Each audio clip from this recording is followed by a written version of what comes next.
It is late now. The world beyond your window is quiet. Perhaps the air carries the soft hum of night. Perhaps rain taps gently at the glass. Or maybe the stillness is so deep you can almost hear your own thoughts moving. Tonight, I want to take you on a slow journey. A journey far beyond the boundaries of your room, far beyond the hum of cities or the glow of street lamps. We are going to drift back thousands of years to a land of steaming jungles, winding rivers, and skies that blazed gold at sunrise. There, in the lowlands of what is now southern Mexico, a mysterious people thrived long before the great Maya or the mighty Aztecs. They were the Olmecs, the mother culture of Mesoamerica. Their story is wrapped in shadows, told not in surviving books, but in colossal stone heads, sacred mounds, and the silent alignment of ancient temples to the rising sun. Their name itself comes from later tongues. We do not know what they called themselves. And perhaps that is part of their enduring magic. They speak to us without words. As you listen, I invite you to relax. Let each sentence slow your breathing. Let the steady rhythm of history guide you, like a calm river at night. I want you to imagine the lush green marshes of the Gulf Coast, the smell of damp earth, the sound of howler monkeys in the morning mist, and the distant beat of drums echoing from somewhere unseen. We will explore their beginnings, the landscapes they called home, their art, their trade, their gods, and the quiet but powerful legacy they left behind. We will meet kings and artisans, farmers and stargazers, and through it all, we will move gently, carefully, as if walking barefoot across ancient ground. So before we begin, I want to know, from where in the world are you listening tonight? And what time is it for you right now? Are you watching this just before drifting off to sleep, or in the calm hours before dawn? Let me know in the comments. I read each one. Close your eyes if you wish, and let the centuries peel away, one by one, until we find ourselves in a world untouched by steel or wheels. Only stone, clay, wood, and human hands shaping the first great civilization of the Americas. Hello, my name is Sherry, and welcome to my channel. So let's begin. Before there were cities, before there were kings, before there were even the names we now use to describe this land, there was simply the Gulf Coast, a stretch of fertile earth cradled between sky and sea. It was a world of shimmering wetlands and winding rivers, where the land rose only slightly above the slow-moving waters. The Coatzacoalcos River cut its path like a great vein through the heart of the region, joined by countless streams that spread like silver threads across the plain. In the rainy season, the earth drank deeply until it could hold no more, and the lowlands became a patchwork of flooded fields and glistening lagoons. The air here was heavy, warm, and thick with life. At dawn, the mists clung to the trees, wrapping the jungle in a soft white veil. From somewhere unseen, the throaty roar of a howler monkey would ripple through the silence. Parrots flashed bright green and red through the canopy, and the air shimmered with the wing beats of insects. below, in the shaded undergrowth, jaguars moved unseen, their padded paws silent on the damp earth. For those who would one day call this place home, this land was both gift and challenge. The soil, renewed by seasonal floods, was rich beyond measure, able to feed whole communities if worked with patience and skill. Yet the same floods could sweep away fields, and the dense forests could swallow paths in a single season. The people here would have to learn to listen to the rhythms of the rivers and the skies, to live not against nature, but in step with it. There were no stone temples yet, no carved monuments, no great plazas, only small, scattered villages dotted the edges of rivers and high ground, their homes made from reeds, wood, and thatch. Fires flickered in the night, the smell of cooking mingling with the earthy scent of rain-soaked soil.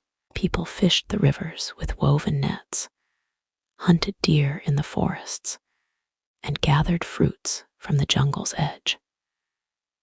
But already there was something stirring, something that would, over centuries, rise into one of the most remarkable cultures the ancient Americas would ever see. The rivers did not only carry fish, they carried ideas. The forests did not only give wood, they gave symbols, shapes, and spirits. The land itself was a teacher, whispering to those who listened, and somewhere, perhaps along the banks of a slow-bending river, perhaps under the shadow of a ceiba tree, the first stories of the world were being told, stories that would shape not only the people of this place, but the civilizations yet to come. In the stillness of these early centuries, the stage was being set. The land was ready. The people were gathering, and the first steps towards something greater were about to begin. But what spark would turn scattered villages into a civilization that could carve mountains of stone into human faces and align their temples with the sun itself? That part of the story begins next. When we step deeper into this ancient world, the air grows warmer, thicker.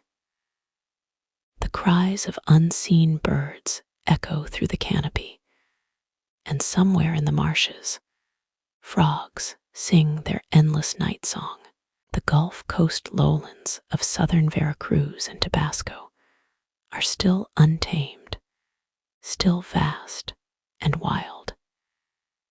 Yet here and there, traces of human life begin to weave themselves into the landscape. Long before anyone could have imagined cities like San Lorenzo or La Venta, the people of this region lived in small, scattered communities.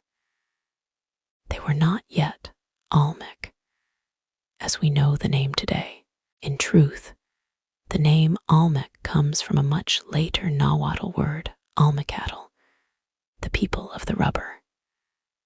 It was the Aztecs, thousands of years after the first settlements, who looked back and gave them that title, remembering a land rich in latex-yielding trees, and the people skilled at shaping that strange material into balls for ritual play.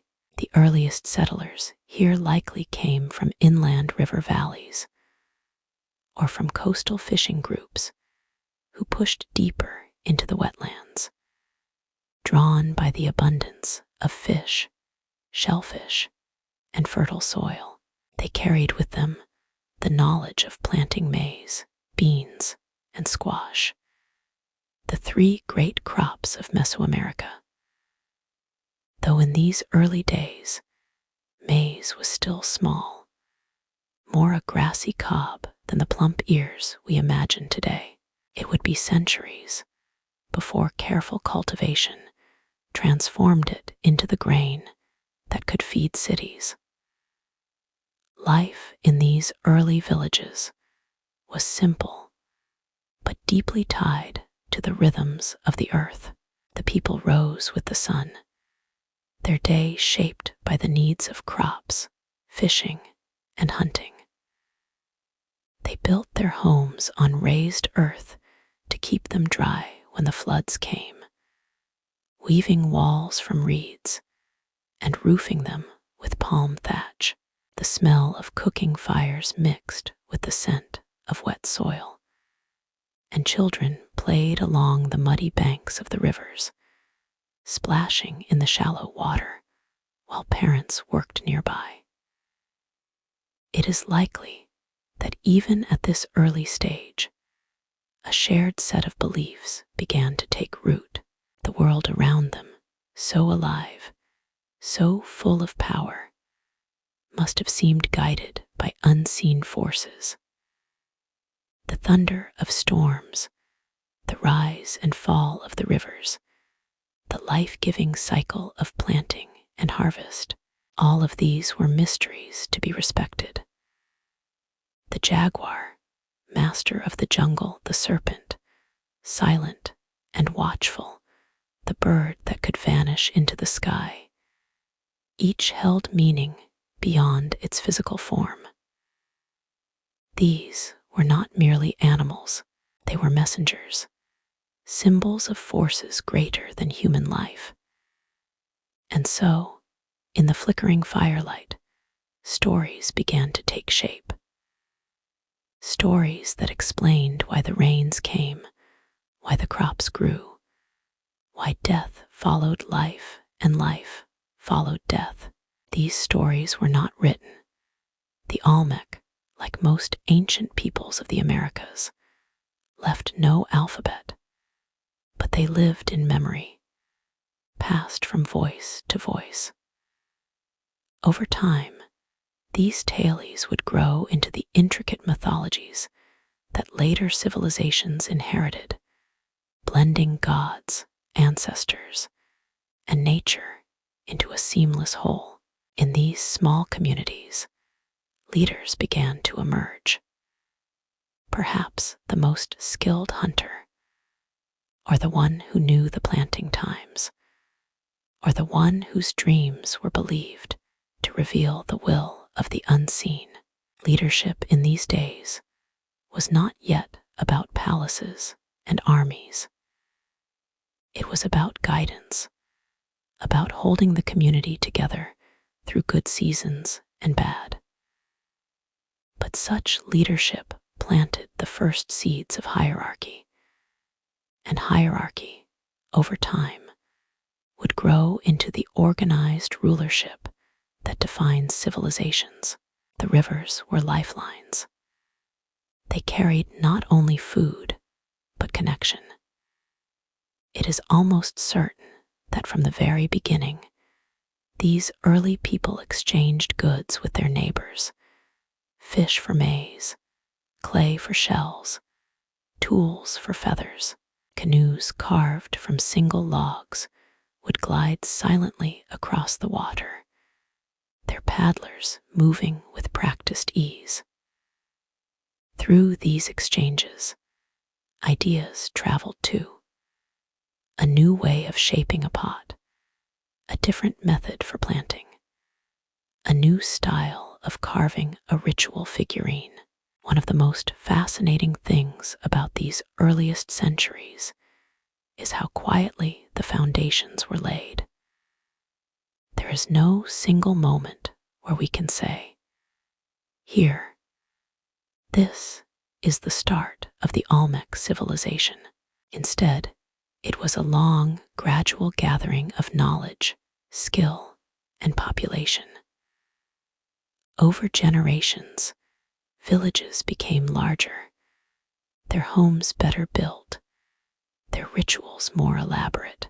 Ceremonial spaces began to appear, cleared areas, perhaps marked with stone or earth, where the community could gather to honor the forces that sustained them. The people learned to shape clay into small figurines, some of them clearly human, others blending human and animal features in ways that hint at a spiritual or mythic meaning. Even before they raised their first colossal heads, the Olmec ancestors were already experimenting with the idea that art could be sacred. Somewhere in this slow unfolding, there was a moment when the people of the lowlands began to look not only at their immediate needs, but at the horizon. The rivers could carry them to other lands. The forests held resources beyond their daily needs, and the fertile floodplains could support more than just a scattering of huts. The idea of something larger, a central place, a shared identity, was beginning to take shape in human minds. This would not happen overnight. It would take centuries of patience, of small steps forward and small steps back. Floods would come and sweep away fields. Droughts would wither crops. Illness would strike. But the people would endure, and each time they would rebuild with a little more knowledge than before. And so, across the centuries, the scattered villages of the Gulf Coast began to weave themselves into something greater. A fabric of trade, belief, and leadership that would, in time, be strong enough to hold a civilization. The land was ready. The people were ready. The rivers carried more than fish now. They carried the first currents of power. In the stillness of a humid night, under a sky crowded with stars, perhaps a young child looked toward the dark outline of the horizon and wondered what lay beyond. The answer to that question, what lay beyond the village, beyond the familiar, beyond the known, would lead to the first great ceremonial center the Americas had ever seen. The place would be called San Lorenzo, and its rise would change everything. By the time San Lorenzo began to rise, the Gulf Coast was no longer a land of only scattered villages. Generations of planting, trading, and storytelling had bound communities together into a network of relationships, and somewhere in the minds of its early leaders, a vision began to form. A vision of a place unlike any other in the region. Imagine approaching this place for the first time around 1400 BCE. The journey begins in a canoe, the river curling like a dark ribbon between banks, thick with reeds. Dragonflies skim the water's surface. Herons watch silently from the shallows. As you paddle closer, you begin to notice that the land ahead rises above the surrounding floodplain, not a natural hill, but something shaped by human hands. This was the heart of San Lorenzo. San Lorenzo was built on a plateau of earth carefully raised above the marshes. This was no small undertaking. The people moved vast quantities of soil by hand, basketful by basketful, to create a dry, elevated space for living and ceremony. From the beginning, this was more than a village. This was a statement, a declaration that humans could shape the land itself to their will. Walking through the settlement, you would find clusters of houses, some simple, others larger and better built homes for those who held influence. The central areas were dominated by earthen mounds, perhaps topped with wooden temples or platforms for ritual gatherings. Around them, open plazas gave space for markets, dances, or communal ceremonies. The scale of the place was unlike anything else in the lowlands. What truly set San Lorenzo apart was its artistry and ambition. Here, the first colossal stone heads began to appear, vast sculptures, each carved from a single basalt boulder weighing many tons. The stone did not come from San Lorenzo's immediate surroundings. It had to be quarried from the Tuxtla Mountains, over 50 kilometers away, and somehow transported across rivers and marshes to this ceremonial center. The labor, planning, and coordination required for such a feat are staggering to imagine.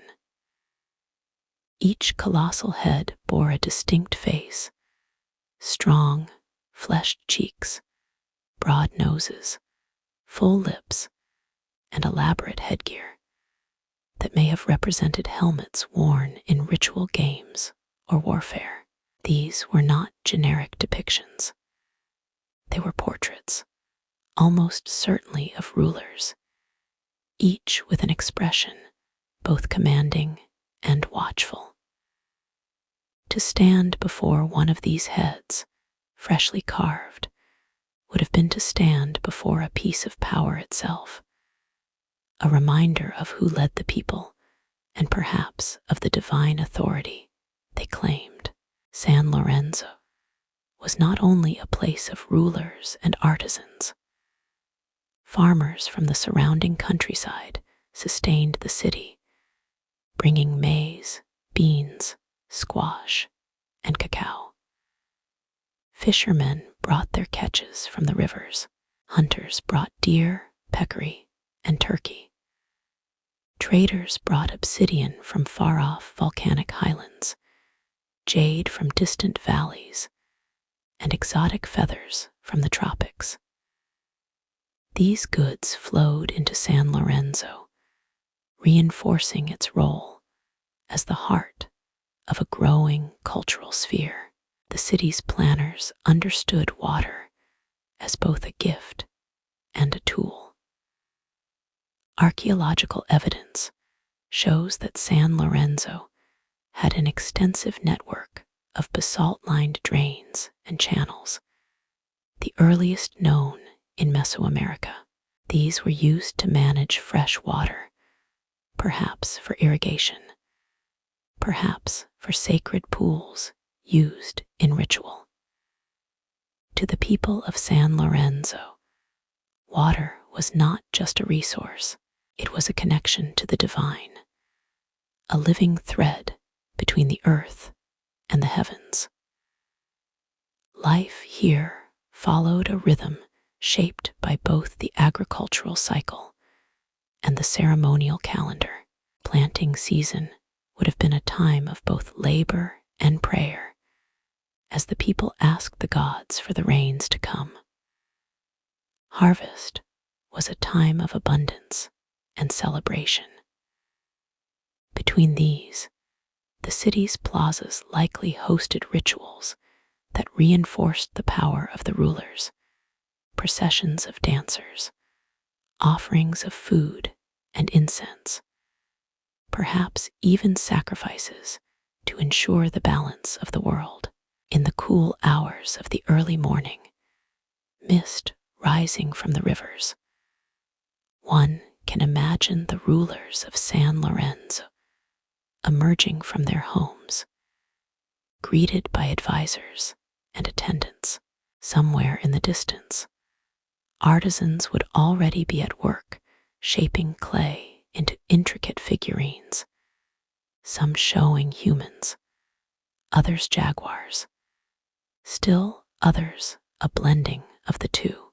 These were jaguar figures, with their almond-shaped eyes and downturned mouths, remain one of the most mysterious elements of Olmec art. Were they gods, ancestral spirits, symbols of transformation between human and animal worlds? Even today, we can only guess. As San Lorenzo grew, so too did its influence. People from distant villages would travel here, perhaps for trade, perhaps to take part in ceremonies that connected them to the gods. For some, the journey may have been a pilgrimage, a way to stand in the presence of the colossal heads and the sacred spaces of the city.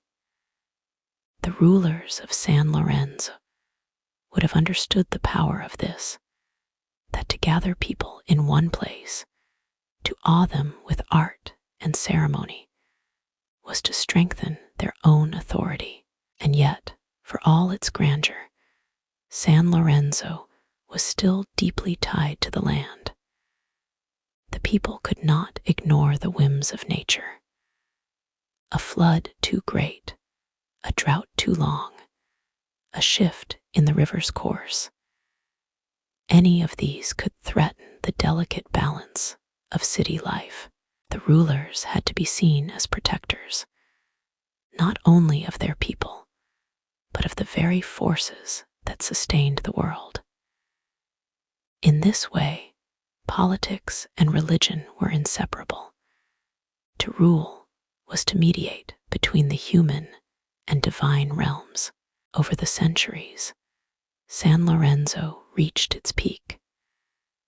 Its monumental art, its engineering, its role as a cultural center, all made it the first great city of Mesoamerica.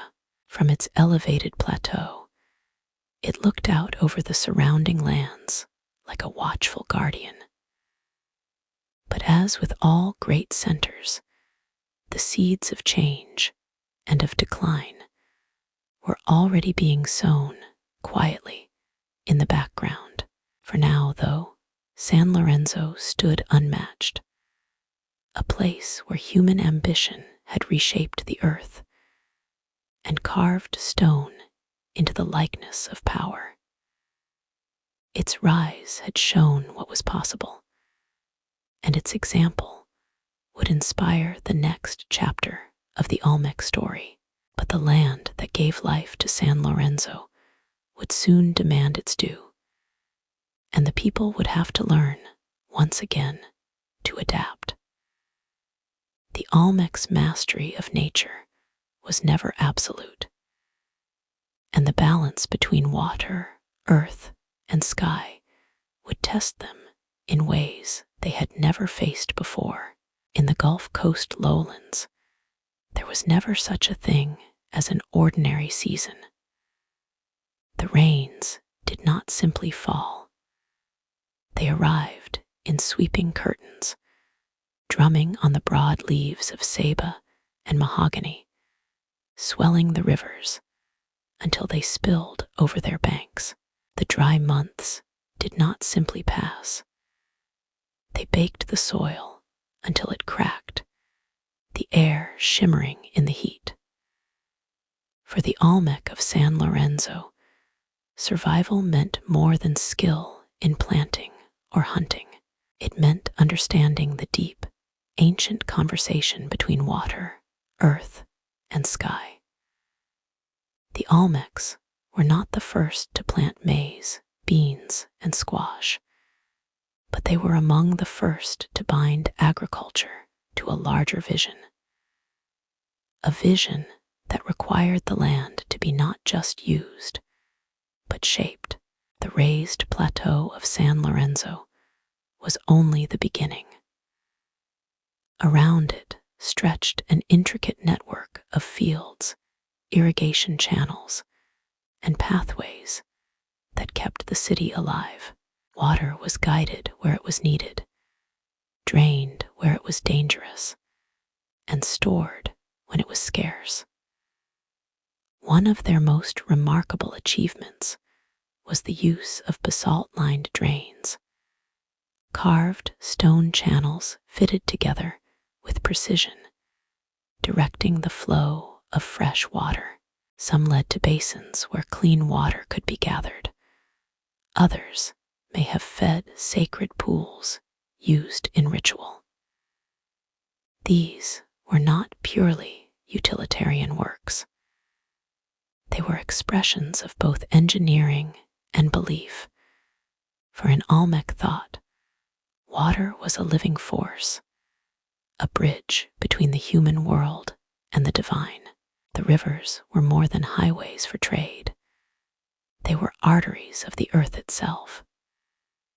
Their seasonal floods renewed the soil, but the Olmecs learned to tame these waters with raised fields and embankments, ensuring that crops could grow even when nature's moods shifted. In doing so, they achieved something rare in human history: a harmony, however fragile, between human need and natural rhythm. But the Olmecs did not stop at the earth and water. Their eyes were turned upward as well, to the sky and its endless cycles. The sun's rising point on the horizon, the patterns of the stars, the phases of the moon. These were not idle curiosities. They were calendars, clocks, and sacred texts written in light. We cannot be certain exactly how the Olmecs recorded these celestial movements, but the alignments of later Mesoamerican temples, many tracing their origins to Olmec precedent, suggest a deep awareness of astronomy. At San Lorenzo, the positioning of mounds and plazas may have mirrored the movements of the sun, guiding rituals tied to planting, harvest, and the great turning points of the year. Solstice and equinox, in Olmec thought, the three realms, water below, earth here, and sky above, were bound together in a single cosmic order. Humans lived in the middle, mediators between the forces beneath and those above. The ceiba tree, with its great roots plunging deep and its branches reaching high, became a living symbol of this connection. In their art, we sometimes see the world portrayed as a great layered structure, the watery underworld below, the land of humans in the center, and the bright realm of gods and ancestors above. For the rulers of San Lorenzo, mastering these elements was not simply a matter of survival. It was the heart of their legitimacy. A king who could command the waters, shape the earth, and predict the sky's patterns proved that he was more than just a man. He was chosen, perhaps even touched by the divine. The colossal stone heads were not only portraits, they were reminders of this sacred role. Imagine, for a moment, the scene at dawn during the planting season. The air is heavy with the scent of wet soil. In the plaza, the people gather, their faces turned toward the eastern horizon. At the center stands the ruler, wearing a headdress of bright quetzal feathers, his voice carrying over the stillness. He speaks words not for the people alone, but for the gods who watch from the sky. Behind him, an altar carved with symbols of rain, maize, and the serpent, the bringer of water, glows faintly in the first light of day. And then, just as his prayer ends, the sun breaks the horizon at the exact point the city's planners have prepared for, a sign that the world's order is intact and the planting may begin. These ceremonies were not empty performance. They were the glue that bound the community together. In a world where nature could be both generous and cruel, such rituals reassured the people that someone, their ruler, their priests, stood between them and chaos, speaking on their behalf to the powers that governed life. But such balance could never be permanent. The rivers could still shift their courses. Storms could come too soon or too late. The Olmecs knew this. Their myths likely told of floods that washed away worlds, of suns that had risen and fallen in ages before. In these stories, the gods were not distant and unmoving. They were active, temperamental, and at times dangerous. To live well was to live in constant negotiation with these forces.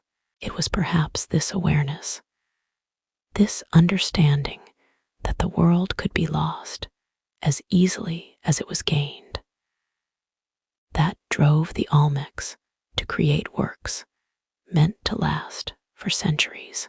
Earthen mounds rose like islands in the floodplain, their slopes shaped by human hands. Carved altars and stelae told stories in images that could be read by generations, yet unborn. Even the colossal heads, heavy and immovable, were more than symbols of power in the present. They were anchors against the shifting tides of time. The harmony between water, earth, and sky was both a daily necessity and a spiritual quest. Every channel dug, every mound raised, every stone set into place was an act of both engineering and devotion.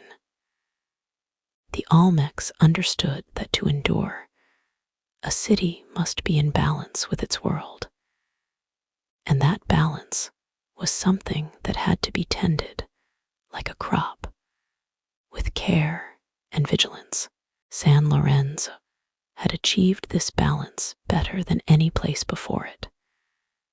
But even here, change was coming. The mastery of these three realms, water, earth, and sky, would be tested by forces beyond the city's control, and in the years to come, the Olmecs would respond with something extraordinary, art that could speak across time itself. This art would not only capture the likeness of rulers, but the essence of gods, ancestors, and forces that moved unseen. It would be carved into stone that would outlast the builders themselves. And it would ensure that, long after the waters had shifted and the skies had changed, the Olmecs would not be forgotten. The story of that art, and the faces that still watch us from the past, is where our journey turns next. They stand in silence now, scattered across fields, plazas, and museums. Some are cracked from centuries of rain and sun. Others are still as sharp in detail as the day the last tool struck stone. But no matter their state, the colossal heads of the Olmec draw us into their gaze, a gaze both human and eternal. Each head is massive. The smallest stands taller than a grown man and weighs several tons. The largest rises over 3 meters and can weigh up to 40 tons. Their scale alone is enough to inspire awe. Yet, it is not just their size that captures the imagination.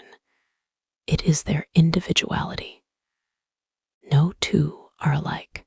Each bears a unique face, carved with such care that even the curve of a lip or the furrow of a brow feels deliberate. These are not symbols, they are portraits. The stone from which they were carved was not local to San Lorenzo or La Venta. It came from the volcanic Tuxtla Mountains, some 50 to 60 kilometers away. Imagine the journey. Massive basalt boulders, quarried from the mountainside, then dragged, rolled, or floated on rafts down rivers to the ceremonial centers. The labor must have been immense, hundreds of people working in concert, hauling stone through dense forests, across marshes, and over open water. We do not know exactly how they did it. Some scholars imagine wooden rollers, others think the stones were moved on large sleds, pulled over lubricated tracks of clay. However it was done, it required planning, skill, and above all, the ability to command and coordinate large groups of people over long distances. This was not the work of a small village. It was the mark of a powerful, organized society. Once the stone arrived, artisans began their work. Using tools of harder stone, they slowly chipped away the rough surface, coaxing human features from the basalt's dark heart. They worked without metal, without the wheel, without the mechanical lifts that we take for granted. And yet, their finished works show proportion, symmetry, and detail that speak to generations of accumulated skill. Most of the colossal heads wear what appears to be a helmet, a fitted cap with a flat top, and sometimes decorative bands or emblems. These helmets are often interpreted as protective gear for the Mesoamerican ball game, a ritual sport with deep religious significance. If so, the heads may depict rulers who were also players, not merely as athletes, but as sacred participants in a game that mirrored cosmic struggles between life and death, day and night. Others believe the helmets are ceremonial headdresses, worn in rituals or battles, marking the individual's role and status. The truth may be both. In Olmec society, the boundaries between war, sport, and religion were not sharp. To lead in one realm was often to lead in all. The faces themselves are arresting. Broad cheekbones, full lips, flat and wide noses. The features are rendered with a realism that makes them feel almost contemporary. Stand before one, and you might have the unsettling sensation that it is about to blink. Some faces are stern, others calm, others carry a faint suggestion of a smile. All are marked by a presence, a sense that this is not just a likeness, but a being meant to endure. Who were they? Most scholars agree they were rulers, immortalized in stone to assert both their political and spiritual authority. In a society where the ruler stood as the link between the human and divine, to carve his face into a mountain of basalt was to ensure that his power remained, even after death. Yet the colossal heads also hold mysteries that resist easy explanation. Some have been deliberately buried, as though hidden from future eyes. Others were defaced, their features damaged in ways that may have been intentional. Were these acts of reverence, returning the ruler's likeness to the earth? Or were they the work of rivals seeking to erase his memory? The answers lie buried in layers of time, beyond the reach of our certainty. The labor and artistry invested in these heads tells us something crucial about Olmec society. It was a culture willing to commit enormous resources, human, material, and symbolic, to the commemoration of its leaders. This suggests a political structure capable of directing labor on a massive scale, and a belief system in which the ruler's image was a source of communal strength, protection, and identity. But there is also an emotional layer to these works. To carve a face is to acknowledge the individual, to say, this person matters. This person will be remembered. In a world where most people's names vanish into the river of time, the colossal heads stand as monuments to memory itself. And memory, in the Olmec worldview, was not passive. It was alive, active, shaping the present through the power of the past. To walk past a colossal head in the plaza of San Lorenzo would not simply be to admire a work of art.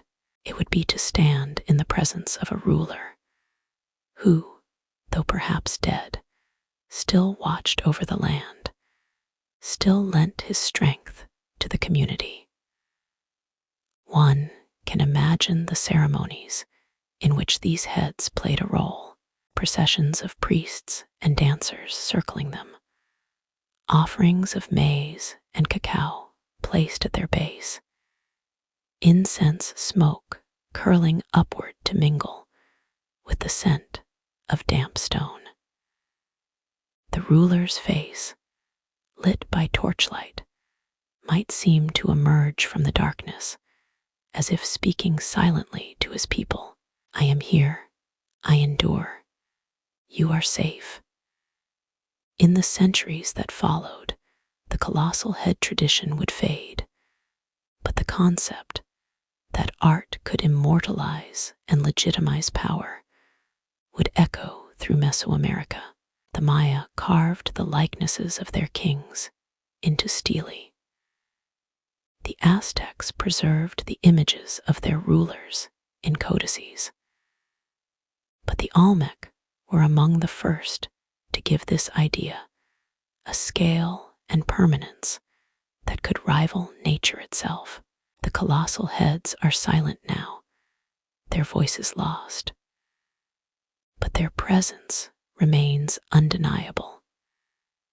They remind us that the Olmec world was not just one of farmers and traders, but of visionaries who could see in a rough boulder the eternal face of authority. And yet, for all their grandeur, these heads were only one part of a much larger picture.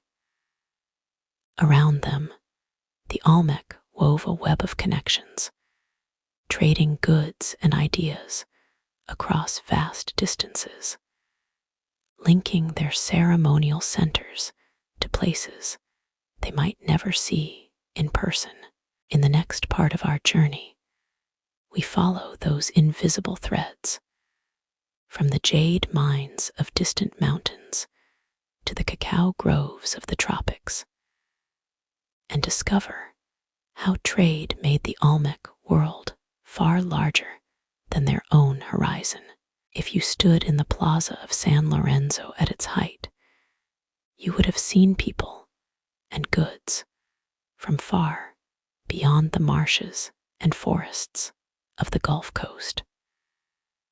Traders arriving in dugout canoes, gliding silently down the river, porters walking in from distant valleys, their backs bent beneath heavy woven packs. The air filled with the smell of foreign spices, the gleam of stones not found in local soil, and the curious accents of people born under different skies. The Olmec world was not isolated, far from it. Though their heartlands lay in the humid lowlands of Veracruz and Tabasco, their influence extended across much of ancient Mesoamerica. They were both senders and receivers in a vast network of exchange, not merely of goods, but of ideas, symbols, and beliefs. The waterways were their lifelines.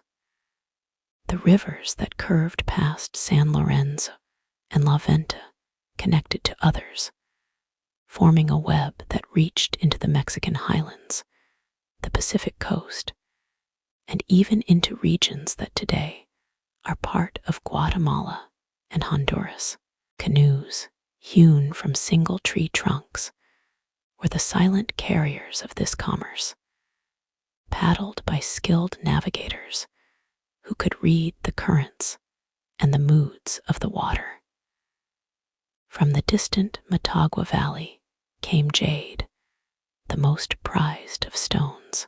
To the Olmec, jade was not merely beautiful, it was a living substance, imbued with the essence of water and life itself.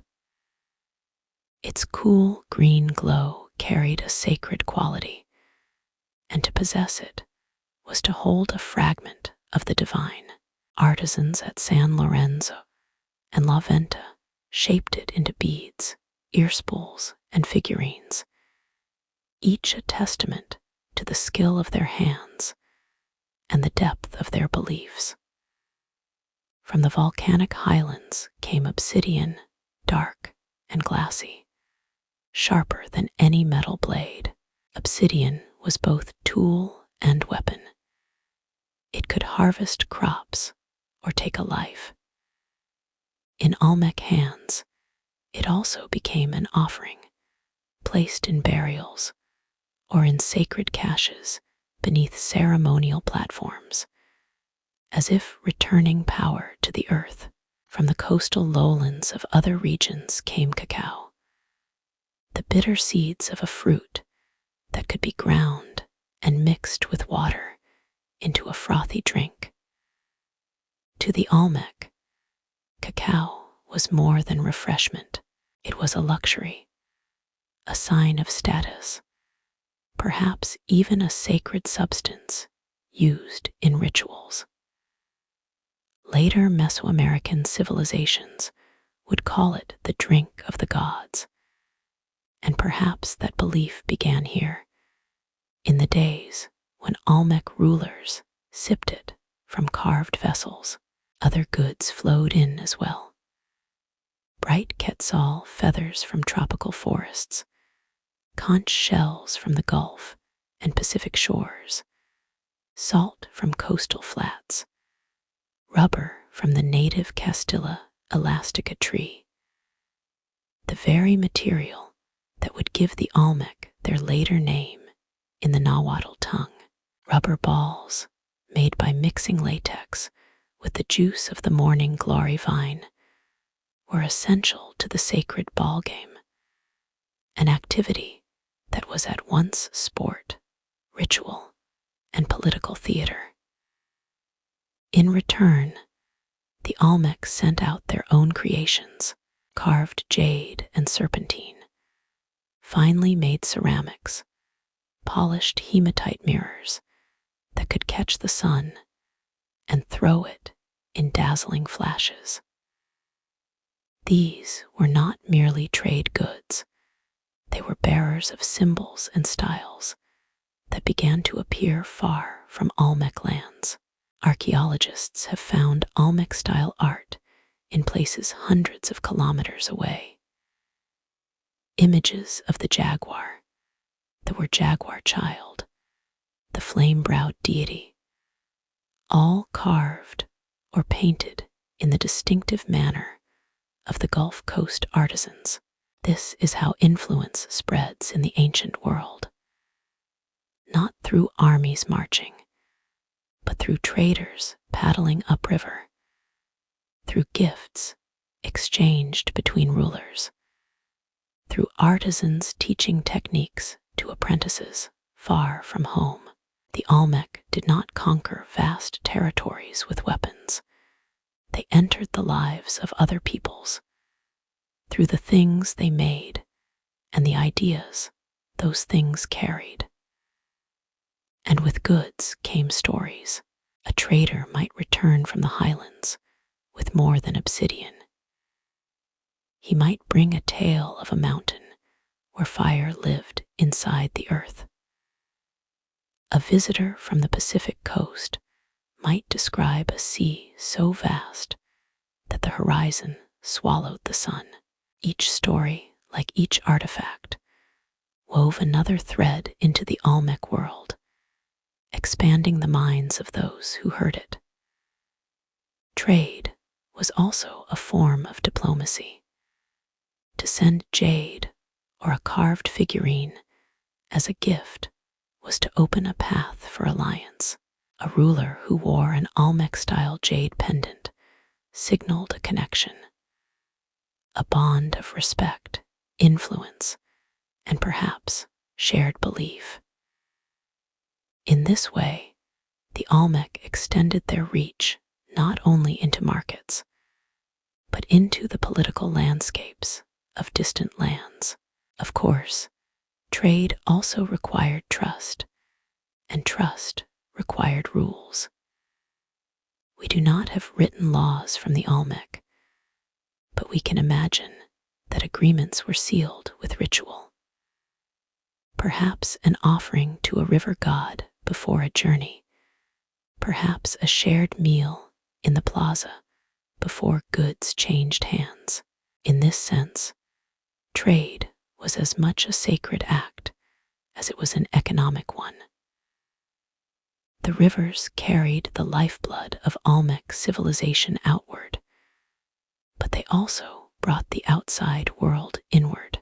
Along with jade, obsidian, and cacao came ideas that the Olmec adapted into their own worldview. Symbols changed shape as they traveled, beliefs blended with local traditions. This mixing of ideas is one of the quiet forces that drive civilizations forward. Standing in San Lorenzo, you could see this cultural fusion in the art itself. The motifs might carry the essence of the Gulf Coast, the rain spirit, the jaguar, but the styles could bear the influence of distant regions. The Olmec were not static. They were constantly absorbing, reimagining, and re-expressing what they encountered. Trade, then, was not just about survival or wealth. It was about connection, about weaving the Olmec into a larger tapestry of peoples and places. And in this web, they occupied a central position, not by accident, but by careful cultivation. Their rivers, their artistry, and their willingness to engage with the world beyond their own horizon made them both respected and influential. Yet this web of trade was fragile. It depended on stability in the heartland, on San Lorenzo, and later La Venta, remaining strong enough to attract and hold these connections. Should the balance of water, earth, and sky falter, should the center weaken, the threads could begin to loosen. For now, though, the Olmec world was alive with movement. Canoes gliding along moonlit rivers, porters arriving under the shade of towering ceiba trees, markets filled with the murmur of bargaining voices.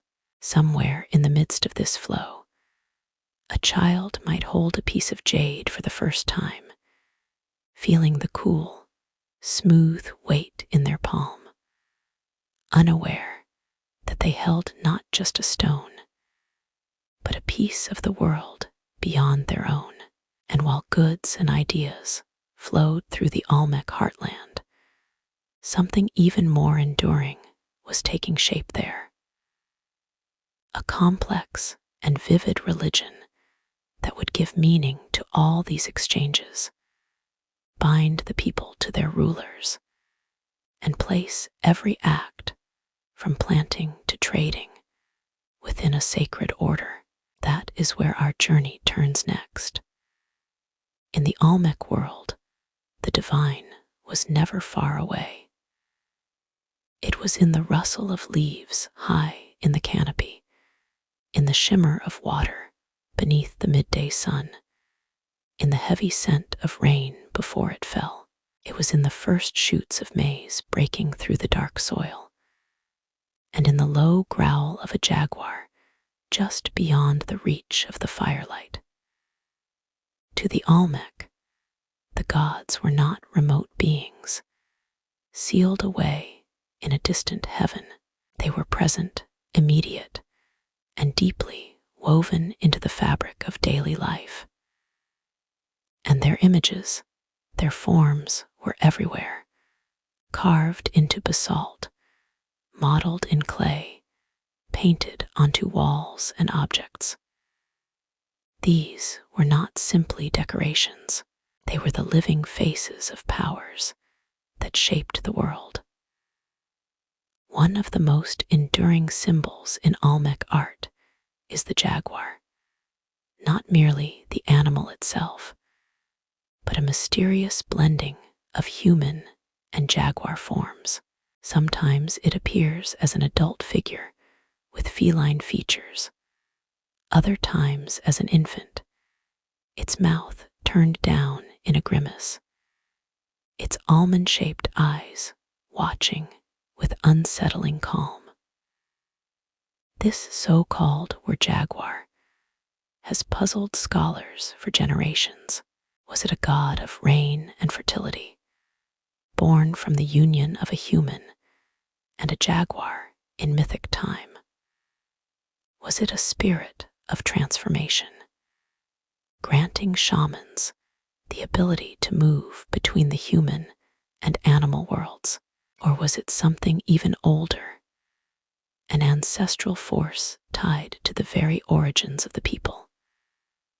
Whatever its precise meaning, the word jaguar appears again and again in Olmec sculpture and pottery, as if to remind the people that human life and the wild power of the jungle were forever intertwined.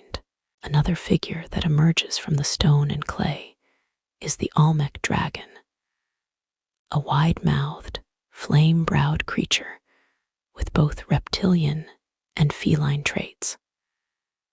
Sometimes its brow bears the image of maize, suggesting its role as a giver of sustenance.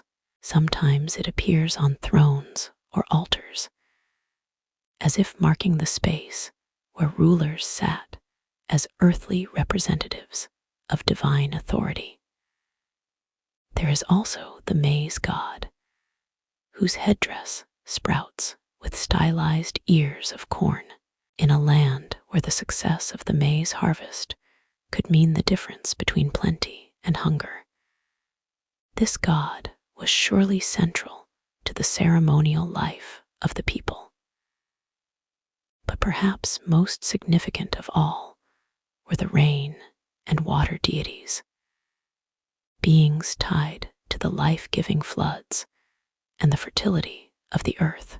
These gods often bore serpent traits, for the serpent, like the river, moved in sinuous curves and could vanish into the earth.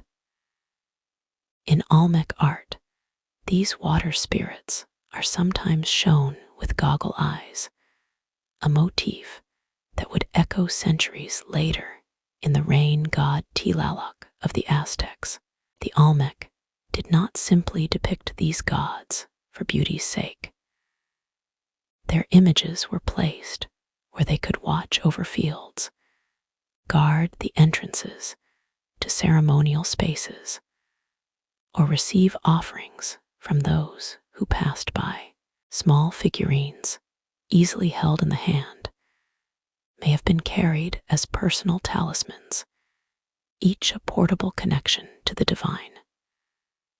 We know that ritual was central to Olmec life because we find the traces of it everywhere: caches of jade beads buried beneath mounds, stone masks hidden within temple platforms, figurines arranged in deliberate patterns, and then covered by layers of earth.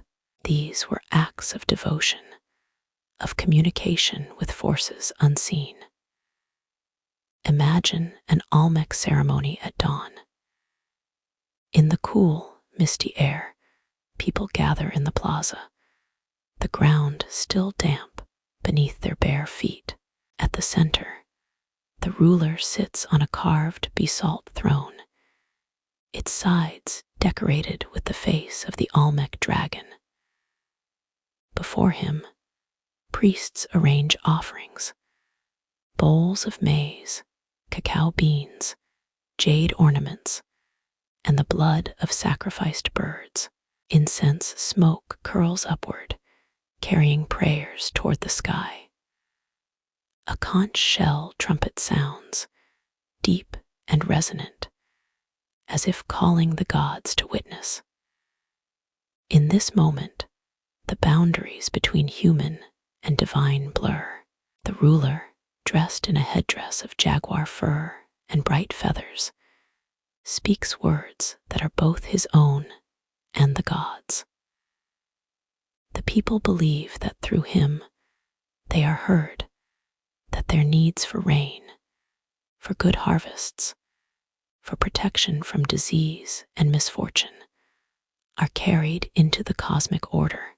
Shamans also played a vital role in this world. Through fasting, drumming, and the use of hallucinogenic plants, they entered trance states in which they might journey to the underworld or ascend to the realm of the sky gods. Their visions, filled with animal spirits and ancestral voices, were considered essential guidance for the community. Stone and clay preserved these visions. In some carvings, we see figures in the act of transformation, half human, half beast, perhaps capturing the moment a shaman's spirit crossed into another realm. In others, we see beings so hybrid in nature that they defy simple classification. Their very form a reminder that the Olmec universe was one of constant interplay between worlds. Even the very materials used to create these sacred images carried symbolic weight. Jade, with its watery green color, was tied to life and renewal. Basalt, hard and dark, spoke of endurance and strength. Clay, shaped from the very earth and hardened by fire, was a union of the elements. When an Olmec artisan shaped a figurine or carved a god's face, they were not merely making an object. They were participating in the act of creation itself. The gods of the Olmec were not fixed in a distant past. They were present in the flow of the river, in the growth of the maize, in the storm clouds gathering on the horizon. By placing their images in stone and clay, the Olmec ensured that these forces could be called upon, honored, and reminded of their bonds to the human world. It is telling that centuries after the Olmec heartland's great centers fell silent, these symbols endured in the art and religion of later Mesoamerican cultures. The rain god, the maize deity, the jaguar spirit, all would appear again in Maya temples, in Aztec codices, in the living traditions of the region. This was the Olmec legacy. Not only the shaping of land and stone, but the shaping of the very language in which people spoke to the divine. And in the next phase of their story, this spiritual vision would find its grandest expression not in San Lorenzo, but in a new ceremonial center, one that would rise from the swampy lowlands like a city built for the gods themselves. Its name was La Venta, and it would carry the Olmec world into a new era. If San Lorenzo was the cradle of Olmec power, then La Venta was its temple, a place where stone, earth, and spirit converged to create one of the most extraordinary ceremonial landscapes of ancient Mesoamerica. La Venta rose from the low, swampy plains of what is now Tabasco, Mexico. To modern eyes, its location might seem unlikely, even inhospitable. The ground was soggy, the air heavy with humidity, the land often threatened by seasonal floods. Yet to the Olmec, this was a place of deep significance, a meeting point of river and land, earth and water, a fertile threshold between the human world and the realms of the gods. The city's layout was deliberate. It did not grow haphazardly like a market town. It was planned, aligned, and infused with meaning. At its heart stood the Great Pyramid, not of stone like those of later civilizations, but of compacted earth, rising 33 meters above the flat plain. Its rounded, cone-like form is unlike the stepped pyramids of later Mesoamerica, and scholars believe it may have been shaped to resemble a sacred mountain, the dwelling place of gods and ancestors. From the summit of that pyramid, one could look out across a ceremonial precinct filled with monuments, plazas, and mounds. The structures were aligned on a north-south axis, suggesting astronomical and cosmological considerations. For the Olmec, the city itself was a kind of cosmogram, a map of the universe made tangible in earth and stone. Walking through La Venta in its prime, one would have moved from open plazas into more enclosed, restricted areas, each space with its own ceremonial function. The public might gather in the plazas for festivals, music, and offerings, while the innermost spaces were reserved for rulers, priests, and shamans, conducting rituals away from ordinary eyes. Among La Venta's most remarkable features were its massive stone monuments. Here stood colossal heads like those of San Lorenzo, each with its unique features and helmeted crown. But there were also thrones, carved with intricate reliefs depicting figures emerging from cave-like portals. Images that may symbolize the ruler as an intermediary between the underworld and the human realm.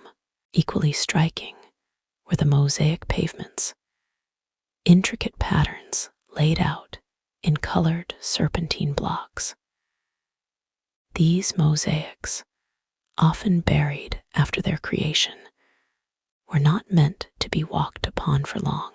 They were offerings to the earth itself, their beauty hidden from view as if for the eyes of the gods alone.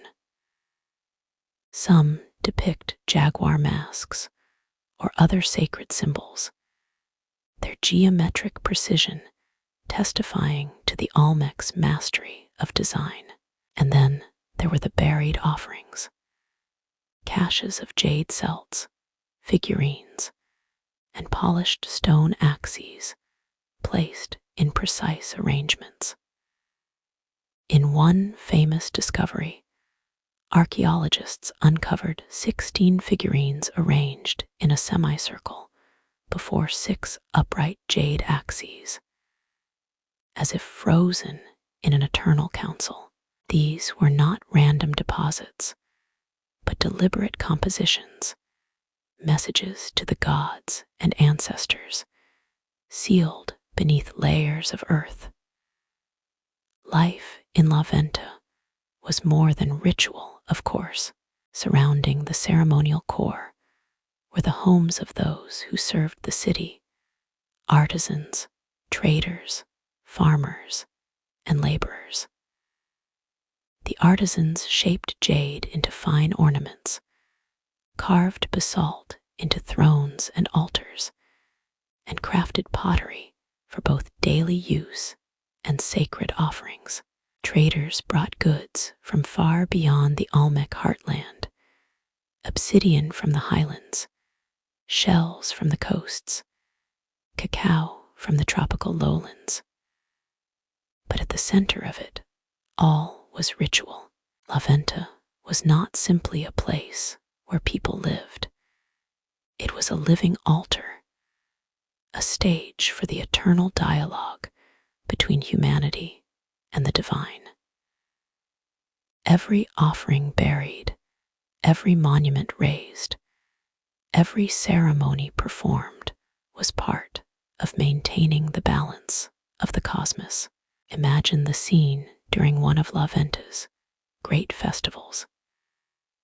The air hums with the sound of drums and shell trumpets. Dancers in feathered headdresses move in circles, their steps kicking up dust from the plaza floor. Priests, their bodies painted with ochre and black, carry bowls of maize and cacao as offerings. The ruler, standing atop the Great Pyramid, speaks words that mingle with the wind, calling on the gods for rain, for fertility, for victory over enemies. As the sun sets, torches are lit, casting flickering light on the carved faces of colossal heads. Incense thickens the air, blurring the line between smoke and mist. Somewhere in the darkness, a shaman begins to chant, his voice low and rhythmic, guiding his spirit into the otherworld to seek guidance. The city seems to breathe, the earth itself alive beneath the feet of its people. La Venta's influence extended far beyond its swampy plains. Artifacts in its style have been found hundreds of kilometers away, suggesting that its religious and political reach was vast. Pilgrims, traders, and emissaries may have traveled great distances to witness its ceremonies, carrying away not only goods, but also the symbols and ideas of the Olmec world. Yet, for all its grandeur, La Venta's days were numbered. Around 400 BCE, the city began to decline. The reasons are unclear. Perhaps environmental change, perhaps political shifts, perhaps the rising power of new centers in other regions. By the time the site was abandoned, its monuments stood silent, its plazas empty. But its sacred legacy endured, carried forward in the myths and rituals of those who followed. La Venta remains one of the clearest windows into the spiritual heart of the Olmec. Even now, walking among its mounds and monuments, one can feel the weight of its purpose. The sense that this was a place built not only for people, but for gods. And as La Venta flourished, it shaped not just the religious life of the Olmec, but their political structure as well. In the next part of our journey, we will step into the realm of power, into the courts where rulers sat upon stone thrones, where alliances were made, and where the authority of kings was sealed by both human hands and divine will. In the Olmec world, the ruler was more than a chief or king. He was the bridge, the living link, between his people and the powers that governed the universe. His authority was not derived solely from his ability to command warriors or oversee trade. It was rooted in something far deeper, the belief that he could speak to the gods, that he carried within him the very breath of the cosmos. To rule among the Olmec was to walk in two worlds. By day, the ruler sat in council, negotiated alliances, and oversaw the flow of goods and labor. By night, in the sacred hush of the ceremonial precinct, he stood before altars, made offerings, and performed rituals that kept the balance of the earth and sky. His power was not simply political, it was cosmological. The throne upon which an Olmec ruler sat was no mere seat of wood or stone. It was a monument, often carved from a single massive block of basalt, its sides decorated with images of the supernatural.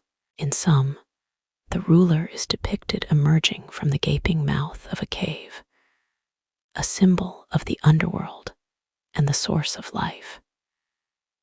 In others, he is shown surrounded by serpents, jaguars, and other sacred beings, as if to proclaim that he governs not just the people of the earth, but the spirits beyond. These thrones, placed in prominent locations within cities like San Lorenzo and La Venta, were not only practical symbols of rule, they were stages for ritual drama. When the ruler sat upon one during a ceremony, the people watching were not just seeing a man. They were seeing an embodiment of the ancestors, the gods, and the very forces that sustained their lives. But power, even when shrouded in divine imagery, required structure. Around the ruler stood an intricate network of advisors, priests, artisans, and warriors. The priests tended to the rituals, ensuring that the ruler's connection to the divine remained unbroken. The artisans crafted the regalia, elaborate headdresses of feathers and jaguar skins, necklaces of jade, scepters carved from precious stone. The warriors protected the heartland and projected Olmec influence outward, securing trade routes and deterring rivals. Trade, after all, was one of the great engines of Olmec power. Jade from distant highlands, obsidian blades, cacao, exotic feathers, and shells, all flowed into the ceremonial centers, enriching their treasuries and cementing their role as hubs of both commerce and spirituality. In many cases, trade was not merely economic, but diplomatic, creating bonds between distant communities and the Olmec heartland. Yet the ruler's most important role was not in war or trade. It was in performance, the performance of cosmic duty. Each planting season, the ruler oversaw ceremonies to call the rains. At the harvest, he gave thanks to the maize god. During times of drought, he fasted, bled, and prayed on behalf of his people.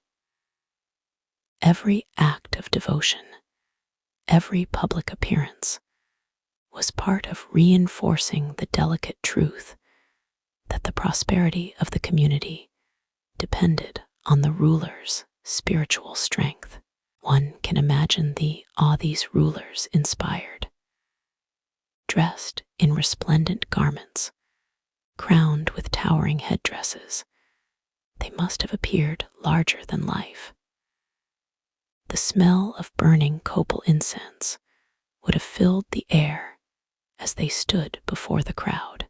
Their voices, amplified by the acoustics of plazas and temples, would have carried words heavy with both command and blessing. Yet, beneath this carefully crafted image lay the constant challenge of maintaining legitimacy. A ruler who failed to bring rain, who suffered defeat in war, or who oversaw famine could lose the confidence of his people, and with it, the very foundation of his rule. In such moments, political intrigue may have flared, with rival lineages seeking to take the throne. For this reason, Olmec rulers likely engaged in acts that reinforced their supernatural authority. They may have undertaken vision quests, fasting for days to commune with the gods. They may have participated in bloodletting rituals, offering their own life force as a sign of devotion. And they surely commissioned great works of art, colossal heads, altars, and jade figurines, each bearing their likeness or symbols of their reign. The colossal heads themselves are perhaps the most personal testament to Olmec rulership.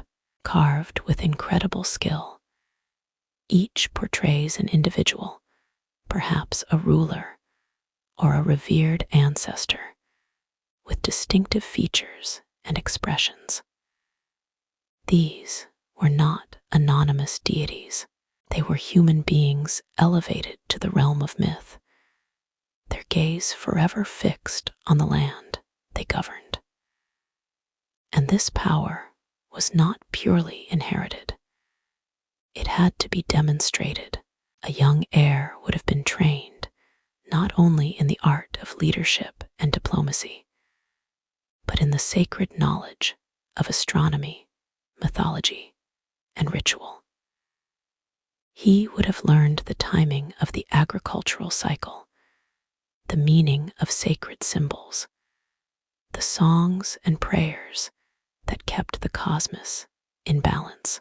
When he finally ascended the throne, he would do so as both leader and living symbol of the people's place in the universe. In this way, Olmec rulership was both political and deeply theatrical.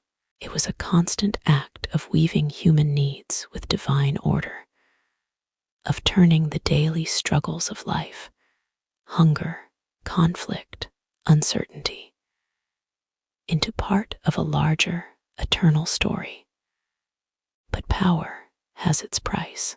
The ruler's life was bound by the demands of both the people and the gods.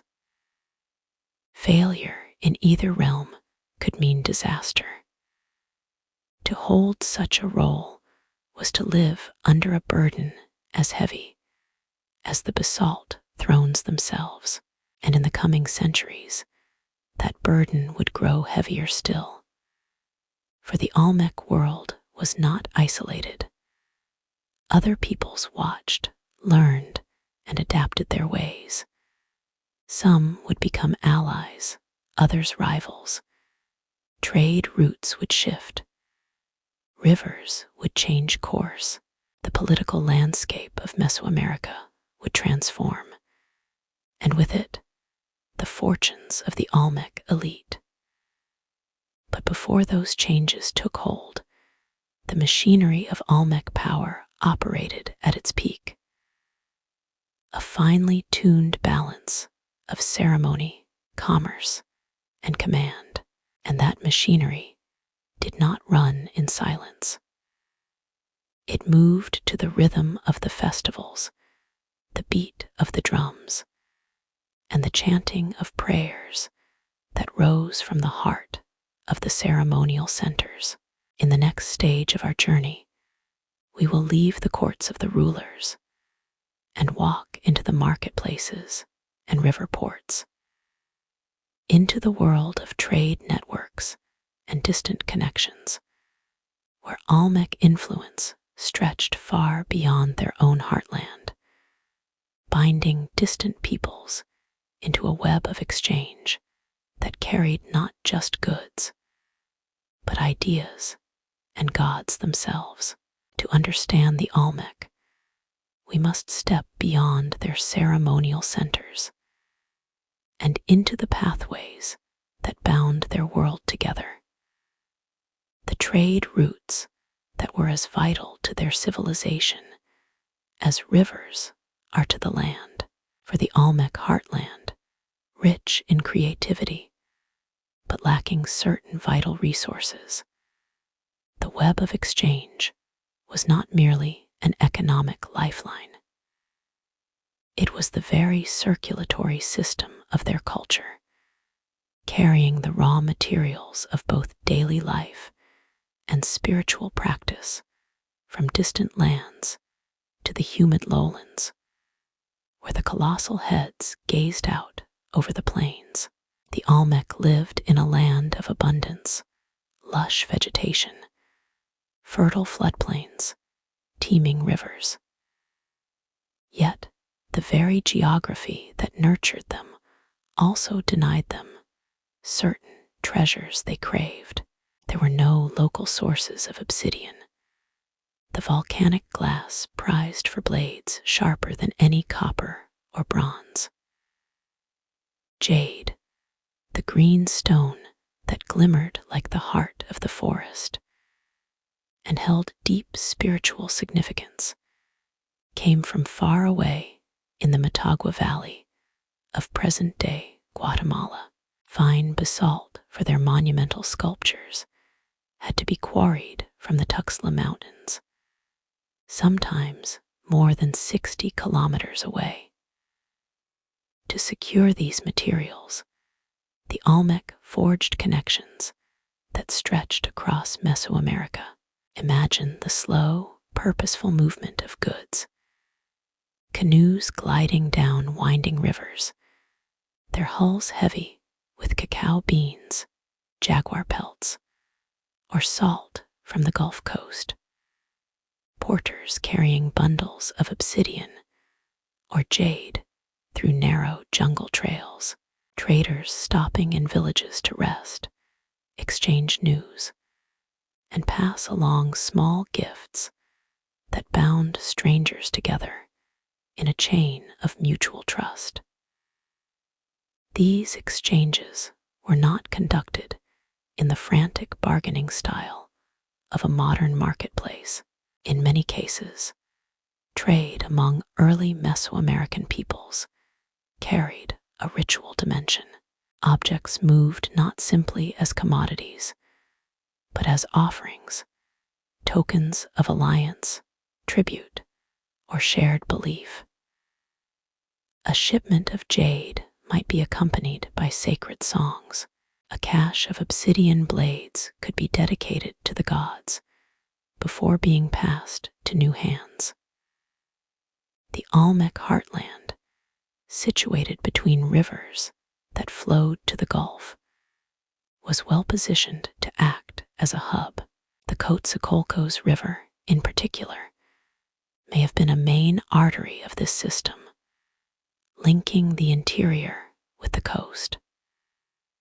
From the Gulf ports, traders could move north toward the Huastec region or south toward the Isthmus of Tehuantepec, a narrow land bridge to the Pacific coast.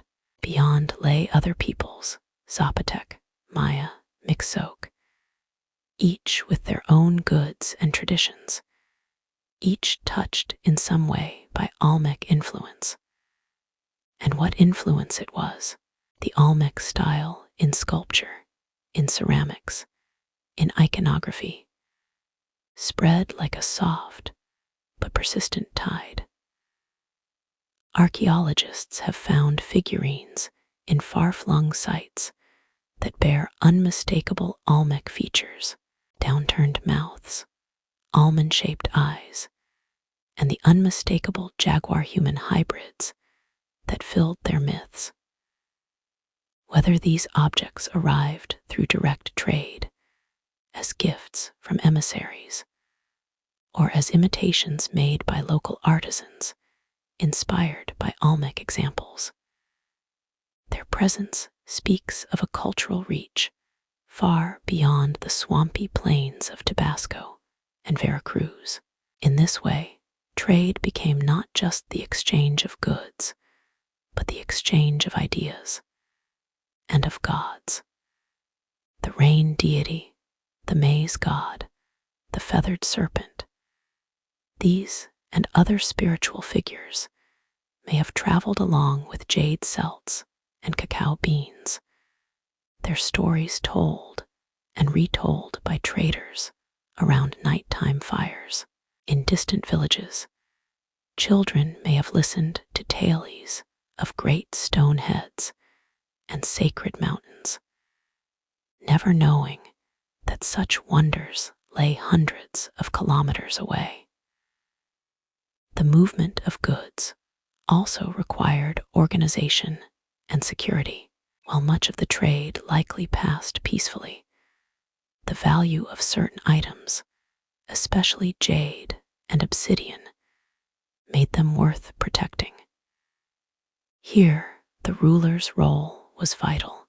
By controlling the main trade routes, ensuring the safety of merchants, and maintaining good relations with distant allies, the Olmec elite could keep the flow of goods steady.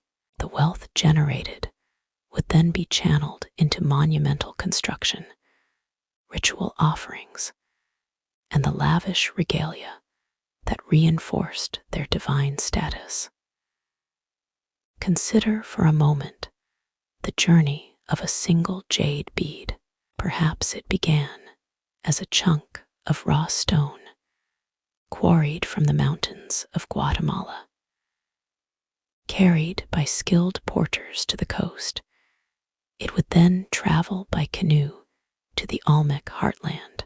There, in the hands of a master artisan, it would be shaped, polished, and drilled with painstaking care until it gleamed like a droplet of frozen water. Worn around the neck of a ruler or buried as an offering beneath a temple floor, it would take on a life far beyond its mineral origins, becoming part of the spiritual and political fabric of the Olmec world. Trade also carried with it stories of the unfamiliar. Exotic goods hinted at exotic places. A brilliantly colored macaw feather might inspire wonder about the forests of the south.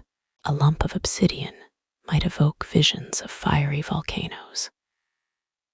In this way, trade broadened the Olmec imagination, linking their swampy homeland to a larger world of mountains, deserts, and seas. Yet this network was not permanent. Like a river that changes course, trade routes can shift for reasons both natural and human. A change in climate might alter agricultural patterns. A political shift might close one corridor and open another. Over time, rival centers would emerge in other regions, drawing some of the flow away from the Olmec heartland. But for several centuries, the Olmec sat at the crossroads, receiving the treasures of distant lands and sending forth their own creations to shape the cultures of their neighbors. The goods that moved along these routes were tangible, but the deeper exchange was intangible. It was an exchange of symbols, of meanings, of the invisible threads that tie one people to another. The Olmec were masters at weaving those threads into something enduring, a legacy that would outlast their own cities. And yet, even as trade brought wealth and influence, it also brought exposure to the ambitions of other powers, to the currents of change that no ruler could fully control. In the next chapter of our journey, we will see how the Olmec wove these outside influences into their own tapestry of belief, creating a religious cosmology and sacred landscape that gave order to their world and meaning to their place within it. To step into the Olmec world is to step into a universe that is alive, not metaphorically, but literally alive, in every stone, tree, and drop of rain. The Olmec did not separate the physical from the spiritual. They lived within a cosmos where mountains breathed, rivers whispered, and the sky itself was a great, ever-shifting tapestry woven by the hands of gods. Their religious cosmology was not merely a belief system. It was the framework within which all life unfolded. It shaped their cities, guided their rulers, and infused every act of planting, harvesting, trading, and even breathing.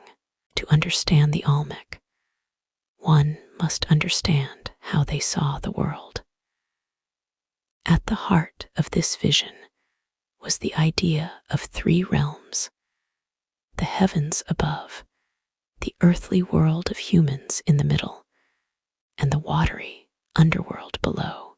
These were not static places, but dynamic planes of existence, connected by sacred points and beings that could travel between them. The ruler, as the axis mundi, the world axis, was believed to stand at the center of this cosmic structure, capable of bridging the realms through ritual and sacrifice. The heavens were the domain of celestial beings: the sun, the moon, the stars, and gods associated with fertility, rain, and time itself. The Olmec watched the movements of these heavenly bodies closely, not merely for practical purposes like agriculture, but to interpret their messages and patterns. Certain alignments could signal the right time to plant maize. Others might foretell drought or abundance. The earthly realm was the stage of human existence, but it too was infused with divine presence. Mountains, caves, rivers, and even specific stones were sacred, serving as gateways to the other realms. A cave might be seen as the mouth of the underworld, a mountaintop, the dwelling place of a sky god. The Olmec heartland itself, low, humid, and river-laced, may have been envisioned as a kind of living being, sustained by the seasonal flooding of its waterways. The underworld, far from being a place of mere death, was a fertile, watery realm of renewal. It was the source of life-giving rains, and the place where the maize god journeyed before returning each year to sprout anew. But it was also dangerous, inhabited by powerful spirits and creatures, the jaguar chief among them, that could both bless and destroy. And here, the jaguar takes center stage. Among the Olmec, the jaguar was more than an animal. It was a cosmic figure, a bridge between realms. Its strength, stealth, and nocturnal nature made it a perfect symbol for crossing the boundaries between life and death, day and night. Olmec art is filled with jaguar imagery, beings part human, part jaguar, perhaps representing shamans or rulers in transformative states, journeying through the worlds in visions or rituals. These beliefs were not abstract. They were carved into stone, molded in clay, and built into the very layout of Olmec cities. San Lorenzo, La Venta, and other centers were not arranged at random. They were oriented in ways that likely reflected celestial movements. The solstices, the equinoxes, the rising of certain stars. Plazas and ceremonial mounds may have been placed to create a map of the cosmos in earthly form, turning the city itself into a sacred diagram. The Olmec also saw certain materials as inherently sacred. Jade, with its translucent green hues, was associated with water, fertility, and life. Obsidian, dark and sharp, carried associations with night, the underworld, and the power to pierce the veil between realms. These materials were not merely beautiful, they were chosen for their symbolic resonance. When an Olmec artisan shaped a jade celt or an obsidian blade, he was not only creating an object, he was giving form to a cosmic truth. Rituals were the lifeblood of this worldview. Offerings were made to maintain balance between the realms. Food, drink, flowers, and precious objects buried beneath altars or placed in watery springs. Bloodletting, the offering of one's own life force, may have been practiced by rulers and priests to feed the gods and ensure the renewal of the earth. The spilling of blood was not seen as loss, but as a sacred gift, a necessary act to keep the great cycles turning. And in all of this, the landscape was not merely a backdrop. It was a partner in the ritual dance. The Tuxtla Mountains to the north, the rivers snaking through the plains, the distant Gulf waters, all were part of a living, breathing, sacred geography. The Olmec did not need to travel far to reach holy places. They were surrounded by them. This blending of geography and cosmology created a world in which every journey was also a spiritual journey.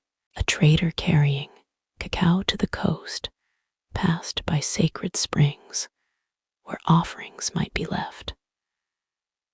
A farmer planting maize might speak a prayer to the maize god before covering the seeds. Even the act of walking through a city plaza could be seen as moving through a microcosm of the universe.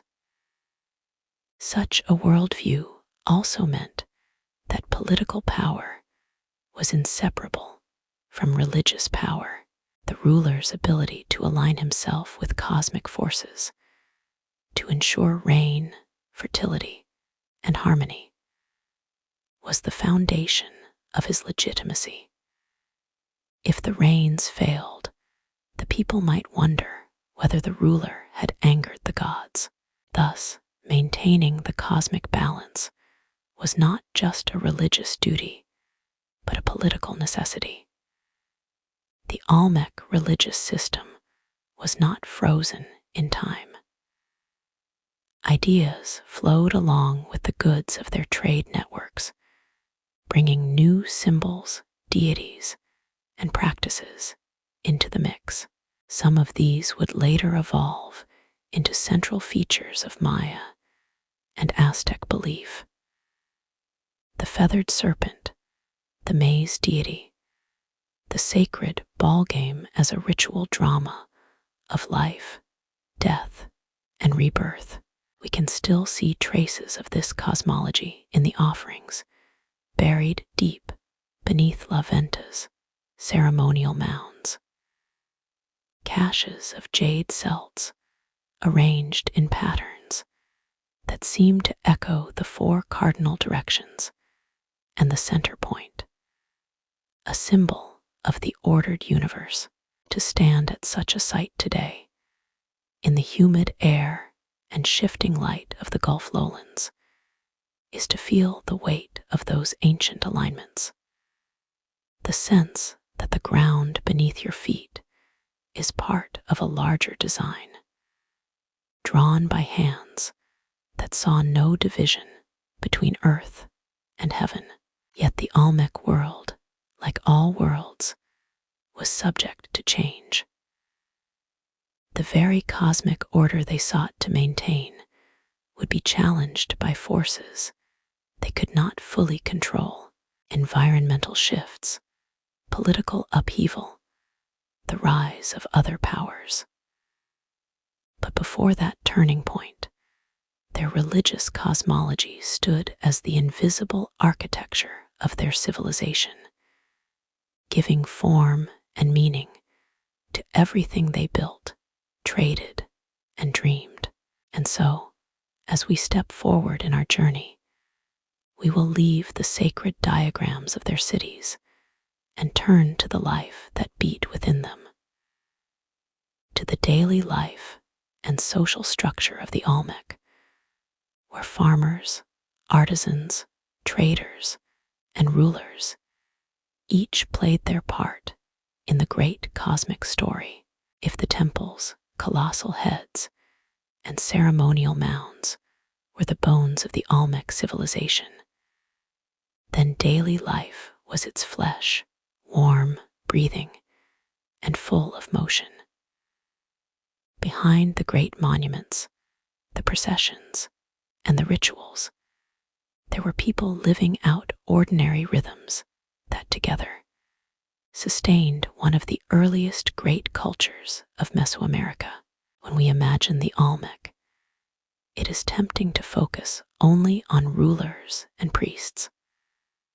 But their world was also made of farmers rising before the sun, women grinding maize in stone metates, children learning to fish in muddy rivers, artisans patiently carving jade, and traders setting out with goods on journeys that might take weeks. It was these countless acts, repeated day after day, that kept the Olmec heart beating. The people of the land, the majority of Olmec people were farmers, tied to the cycles of the earth.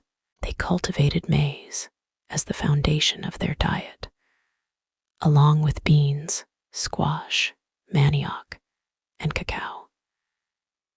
In the humid lowlands, fields were often cut into the dense vegetation and enriched by the fertile alluvial soils left behind by seasonal floods. The work was demanding, clearing land, planting, tending, and harvesting in the heat. Farming in the Olmec world was more than economic necessity. It was an act of spiritual participation in the cosmic cycle. Planting maize was an offering, and the germination of seeds, a miracle renewed each year. A farmer might sprinkle a few drops of water over the first seeds in the furrow, whispering a prayer to the maize deity, knowing that the crop's success would feed not only his family, but also the city's artisans, priests, and rulers. Fishing and hunting supplemented their diet, Rivers teemed with fish, turtles, and shellfish, while the forests yielded deer, peccary, and wild turkey. But these were hunted with respect, often with rituals to honor the spirit of the animal taken. Nothing in the Olmec worldview was just meat. It was life exchanged for life. Artisans and the craft of prestige beyond the fields. Artisans shaped the identity of Olmec culture. Jade was their most prized material, rare, beautiful, and symbolically linked to fertility and life. Carving jade was a slow, delicate process, requiring sand abrasives, patience, and years of training. From it, they made axes, beads, ear spools, and the small, enigmatic figurines found in sacred caches. Basalt, quarried from the Tuxtla Mountains, became colossal heads, thrones, and altars. Transporting these stones across rivers and swamps was a feat of collective labor and engineering. And once in place, artisans coaxed lifelike forms from the rock with simple tools of stone and wood. Ceramicists shaped clay into both utilitarian vessels and ritual objects. Some were plain cooking pots. Others were painted with red or black slips, or modeled into effigies of humans and animals. Even the humblest pot might carry decorative flourishes, a sign that beauty was valued in daily life as much as in monumental art. Traders and the flow of goods trade was the connective tissue between Olmec communities and the wider Mesoamerican world. From the highlands came obsidian, the volcanic glass used for cutting tools and ritual blades. From the coasts came shells and salt. From the tropical forests came cacao, feathers, and exotic hardwoods. The Olmec themselves exported finished jade objects, ceramics, and perhaps even the intangible wealth of their religious symbols and motifs. Traders were not simply carriers of goods, they were carriers of ideas. As they moved along rivers and overland paths, they brought back not only materials, but also stories, songs, and foreign influences that would slowly weave themselves into Olmec culture. The structure of society life in the Olmec world was organized in a hierarchy. At the top stood the ruler, not merely a political leader, but a divine intermediary. His power rested on the belief that he could communicate with gods and ancestors, ensuring the prosperity of the people. Beneath him were the elite families, priests, high-ranking warriors, and perhaps wealthy traders who managed land, resources, and ritual responsibilities. The priesthood held immense authority. Priests interpreted celestial events, advised on agricultural timing, conducted sacrifices, and oversaw the great ceremonies that tied the community to the cosmos. They were keepers of knowledge, the guardians of the sacred calendar, and the interpreters of signs. Below the elite were the skilled artisans and traders, whose work not only sustained the economy, but also enriched the culture. Then came the farmers, fishers, and laborers, the backbone of Olmec life. Though they held little political power, their work fed the entire structure. Slavery may have existed, perhaps as a result of warfare or debt, but evidence is limited. What is certain is that labor obligations were an accepted part of life. When a colossal head or ceremonial mound needed to be built, the call would go out, and communities would contribute workers for the task. Domestic life, Olmec homes varied according to social status. The elite lived in larger dwellings, perhaps raised on platforms to protect from flooding, with walls of wattle and daub and thatched roofs. Commoners lived in smaller, simpler houses, often near the fields they tended. Inside, the home was a place of both work and family. Women prepared food, grinding maize on metates, boiling it into stews, shaping it into flat cakes. Children might help gather firewood or tend small gardens. Elders passed down stories, songs, and practical knowledge. Religion was present even here. Small household altars, perhaps holding figurines of deities or ancestors, connected the domestic sphere to the sacred. Offerings of food or flowers might be made daily, binding the family to the larger cycles of the community. Festivals and community life. The agricultural calendar was punctuated by festivals that brought the community together. Planting, the coming of the rains, the harvest. Each was marked with ceremonies, music, and dance.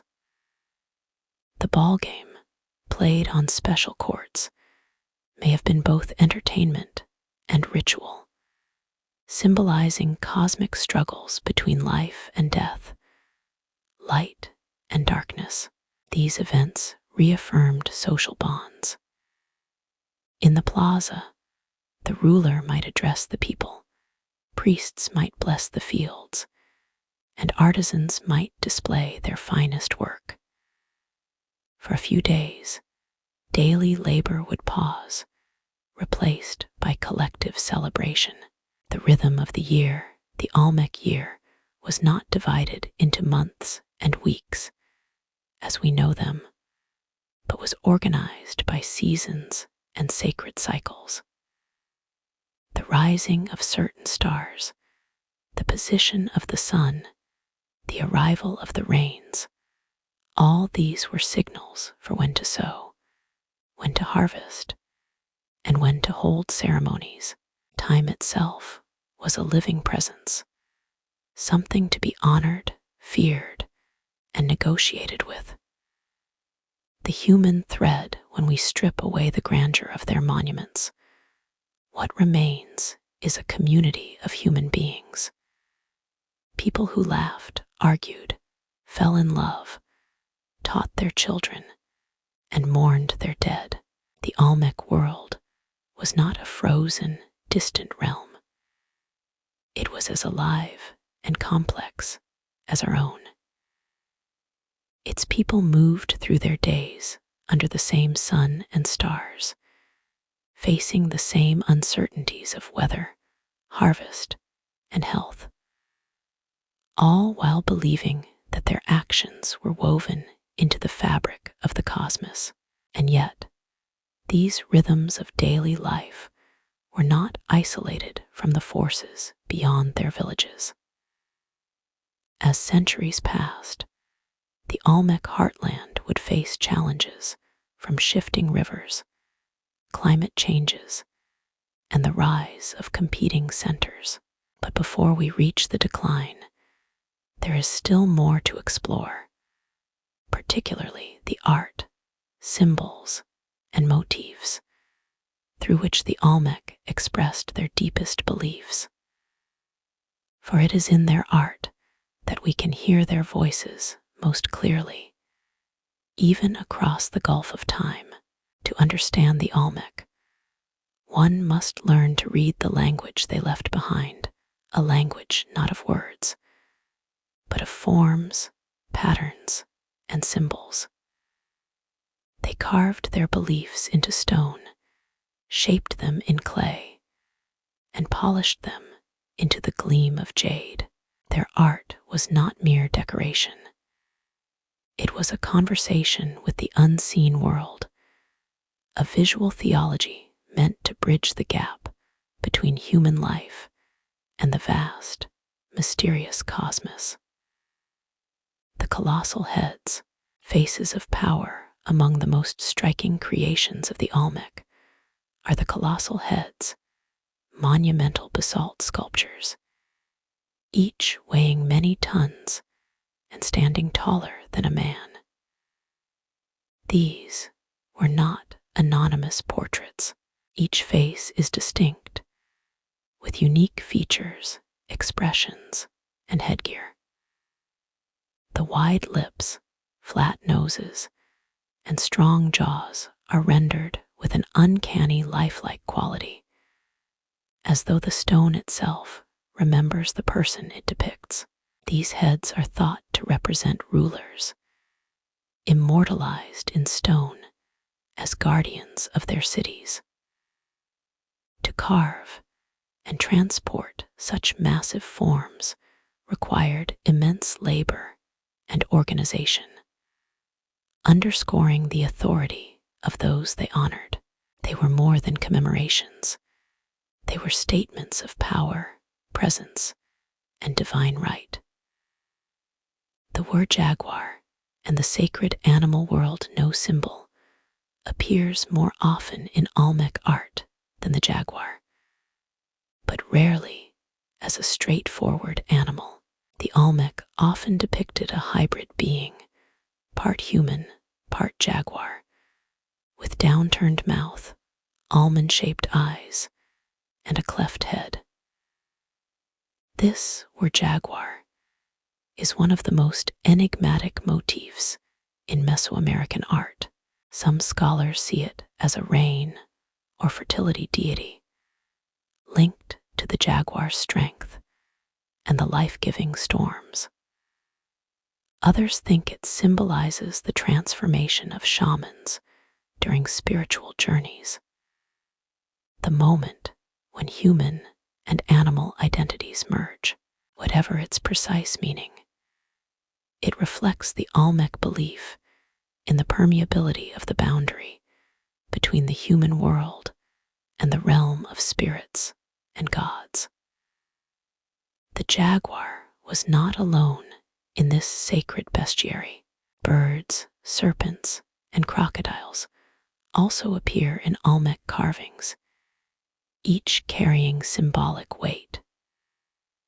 The crocodile, for instance, may have represented the earth itself, its scaled back forming the land on which humans lived.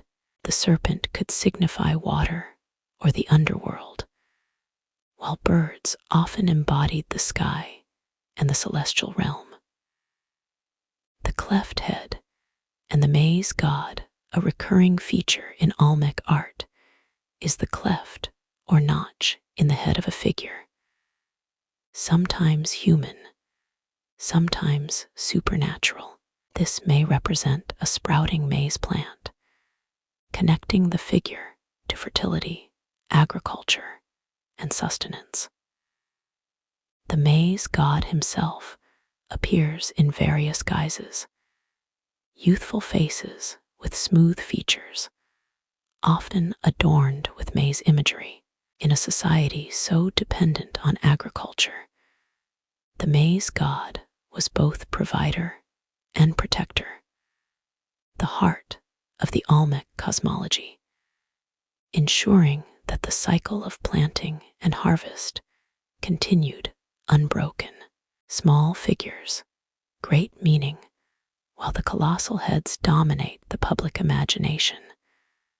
Much of Olmec art was small enough to fit in a hand. Jade and serpentine figurines, finely polished, depict seated humans with serene, almost otherworldly expressions. These were often buried in ritual caches, perhaps as offerings to the gods or as markers of sacred sites. These miniature sculptures might represent ancestors, deities, or mythical beings. They could have been used in ceremonies, passed from hand to hand as prayers were spoken, then returned to the earth as gifts to the divine. Altars and thrones. The Olmec also carved massive basalt altars, many of which double as thrones. These often depict a central figure emerging from a cave-like opening, a powerful image in Mesoamerican thought, where caves were seen as entrances to the underworld. Such scenes may show rulers in the act of connecting with the spirit world, emerging from the sacred earth to speak with their people. The carvings sometimes include ropes or bands linking the ruler to smaller human figures, possibly captives or ancestors, underscoring the ruler's role as mediator between realms. The flow of motifs beyond Olmec lands, Olmec symbols did not stay confined to their heartland. Archaeological sites far beyond the Gulf Coast, in the highlands of central Mexico, along the Pacific coast, and deep into Central America, show traces of Olmec influence.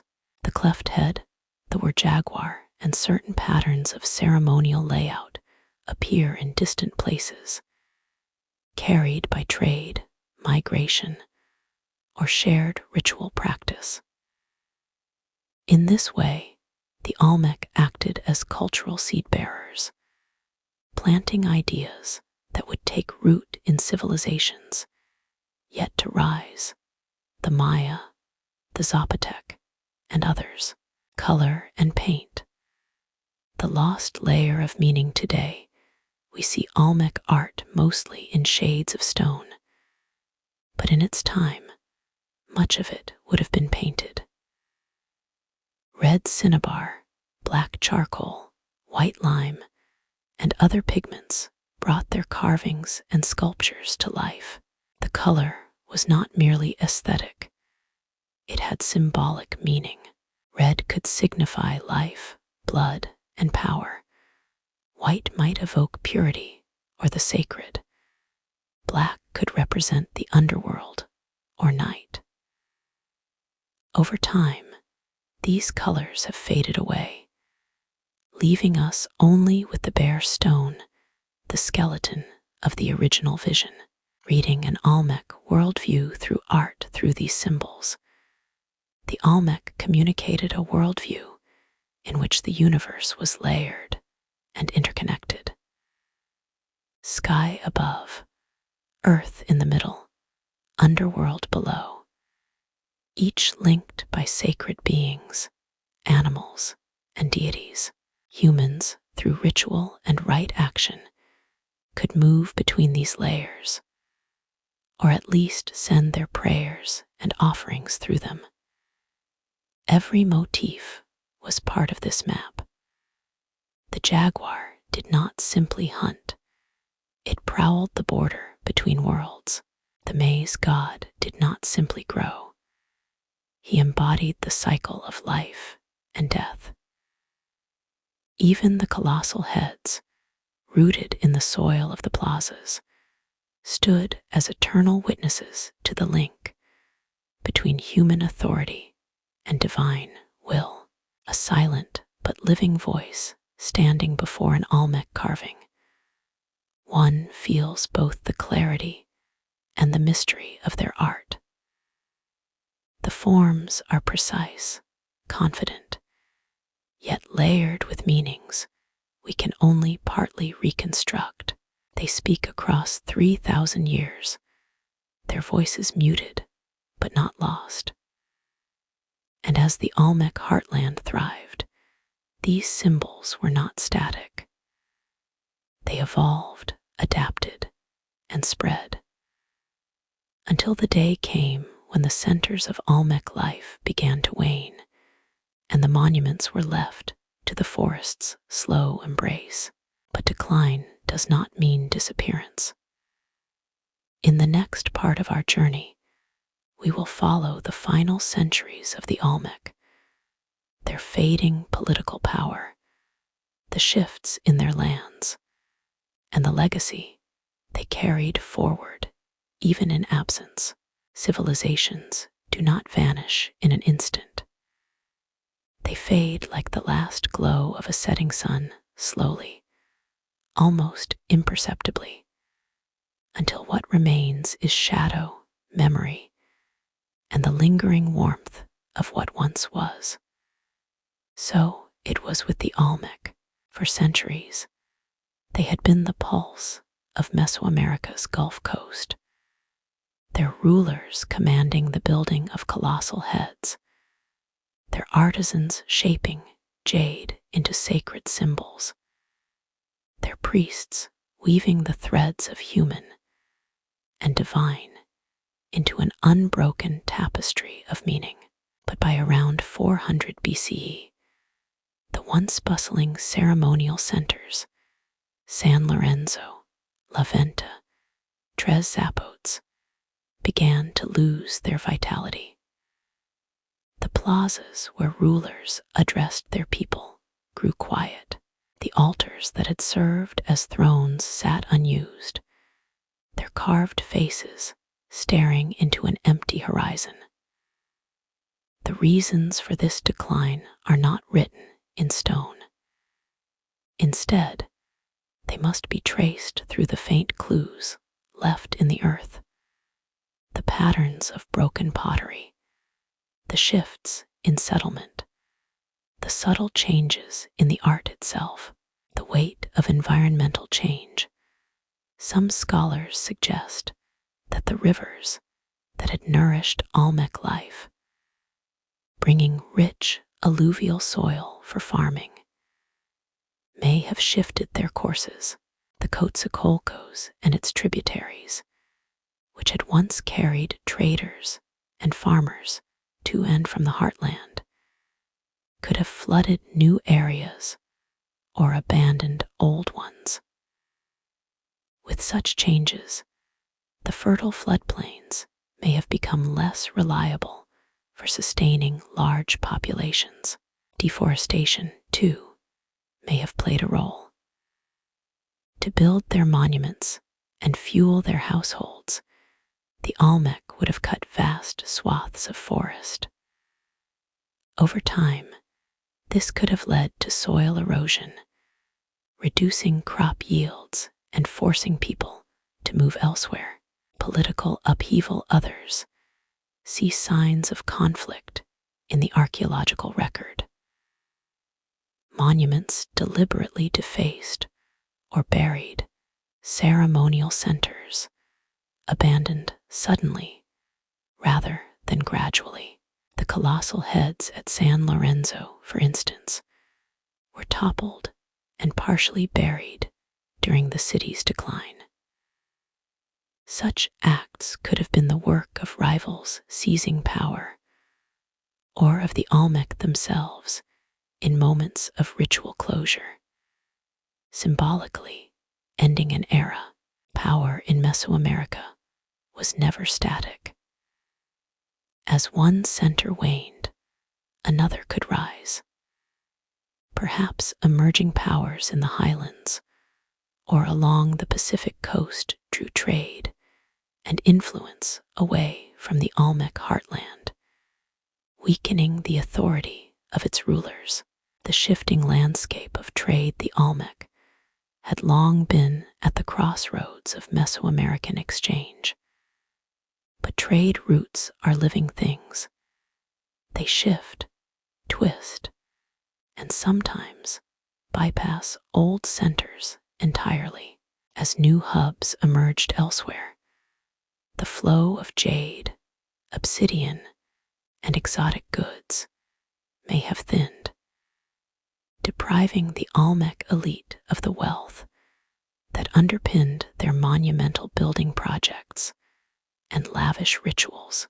Without the same resources to project authority, rulers would have found it harder to maintain loyalty among their people, and the spiritual and political unity of the heartland could fracture.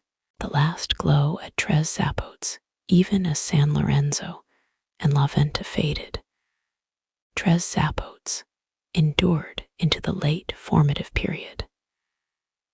Here, elements of Olmec style persisted alongside new influences, suggesting that the culture did not simply collapse, but transformed.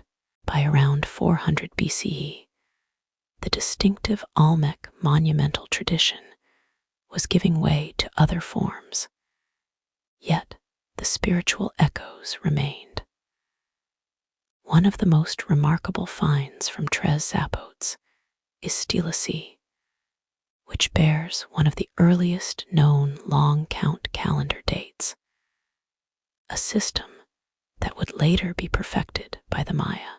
This alone shows that the Olmec, or their descendants, continued to contribute to the intellectual foundations of Mesoamerica, even in their later years. The legacy beyond their time, though the great Olmec centers eventually became silent, their influence did not die with them. The civilizations that followed, the Maya, the Zapotec, the Aztec, inherited and reimagined much from the Olmec world. The very concept of rulers as divine mediators between gods and people, so vividly depicted in Olmec thrones and altars, persisted across Mesoamerica. The symbols, the jaguar, the maize god, the cleft head, the feathered serpent, appear in later cultures with variations, but with a lineage that can be traced back to the Gulf Coast. Even their approach to urban planning, ceremonial centers aligned with cosmological principles, plazas designed as stages for public ritual, became a template for Mesoamerican cities for more than 2 millennia. Whispers in the forest today, the Olmec heartland is quiet again. The jungle has reclaimed much of what they built. Moss grows on the basalt faces of the colossal heads, and the plazas lie under a blanket of earth and roots. The air hums with insects and the rustle of leaves. But beneath that, if one listens long enough, there is a deeper hum, the echo of human voices from 3,000 years ago, speaking in the language of stone and earth. Their story is one of rise and transformation, not simply of beginning and end. They were the mother culture to some, a source from which the streams of later civilizations flowed. To others, they were one of many interwoven cultures, each influencing and borrowing from the other. Whichever view one takes, their mark on history is undeniable.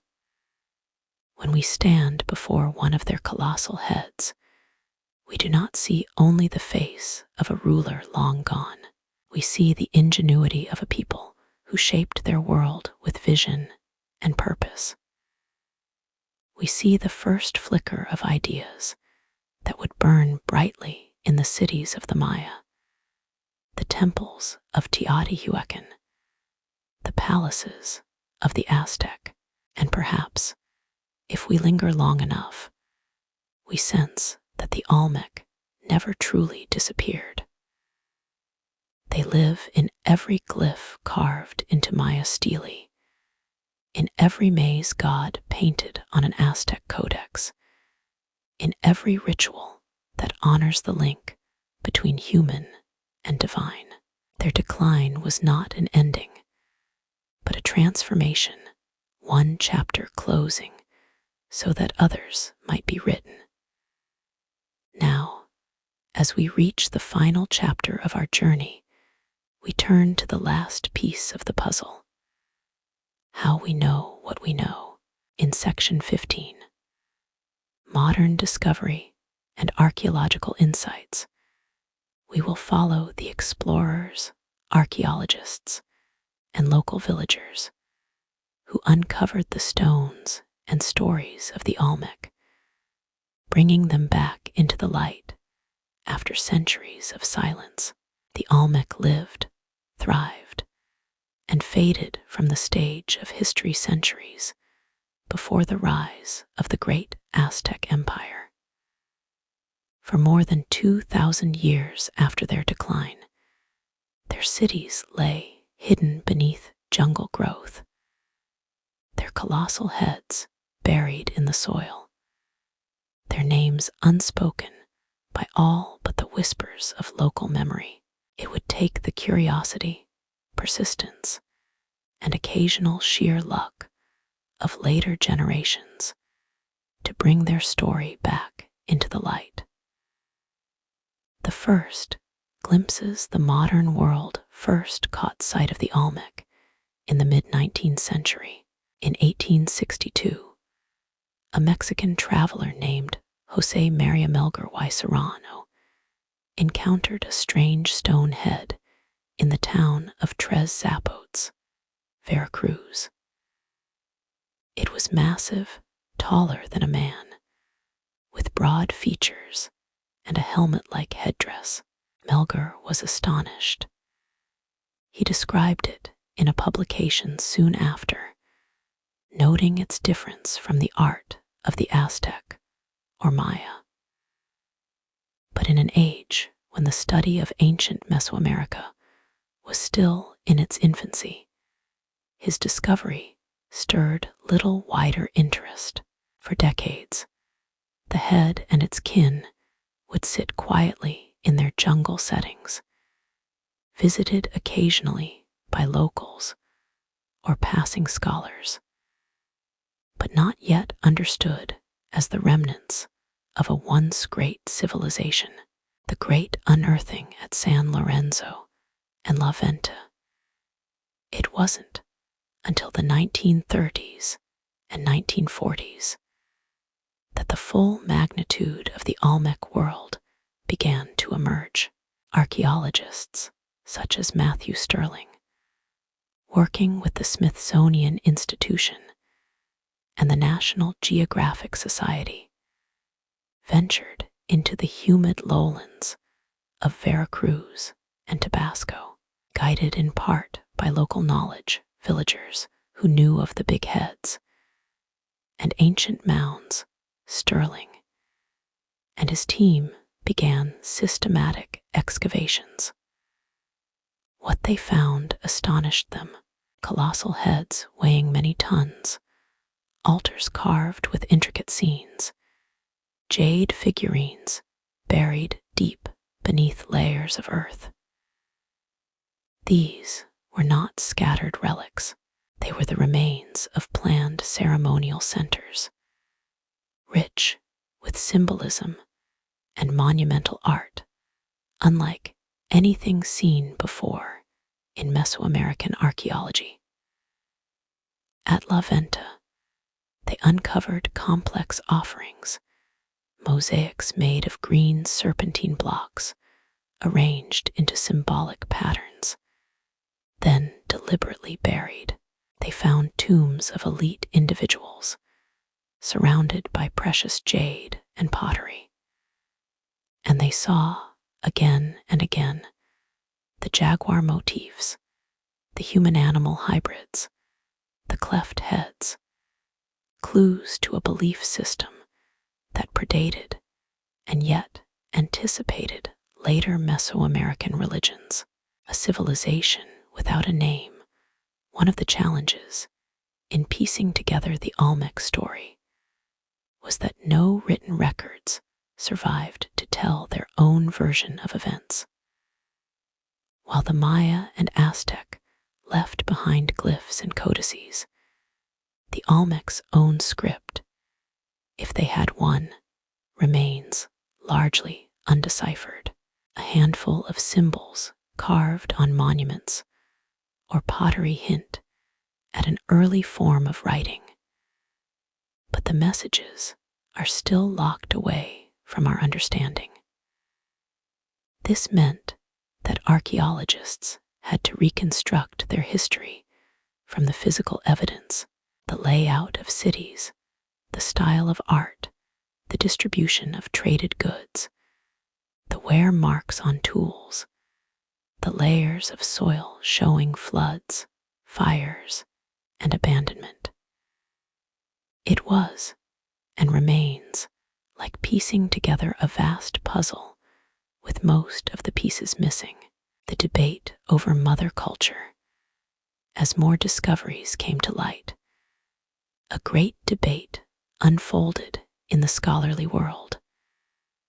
Were the Olmec the mother culture of Mesoamerica, the first complex society from which all others drew inspiration, or were they one of several early civilizations developing in parallel, exchanging ideas and influences with their contemporaries? The colossal heads, the monumental platforms, the artistic motifs, all suggested a sophistication that predated similar features elsewhere. But archaeological finds in regions like Oaxaca and the Valley of Mexico showed that other peoples, too, were developing their own urban centers and belief systems around the same time.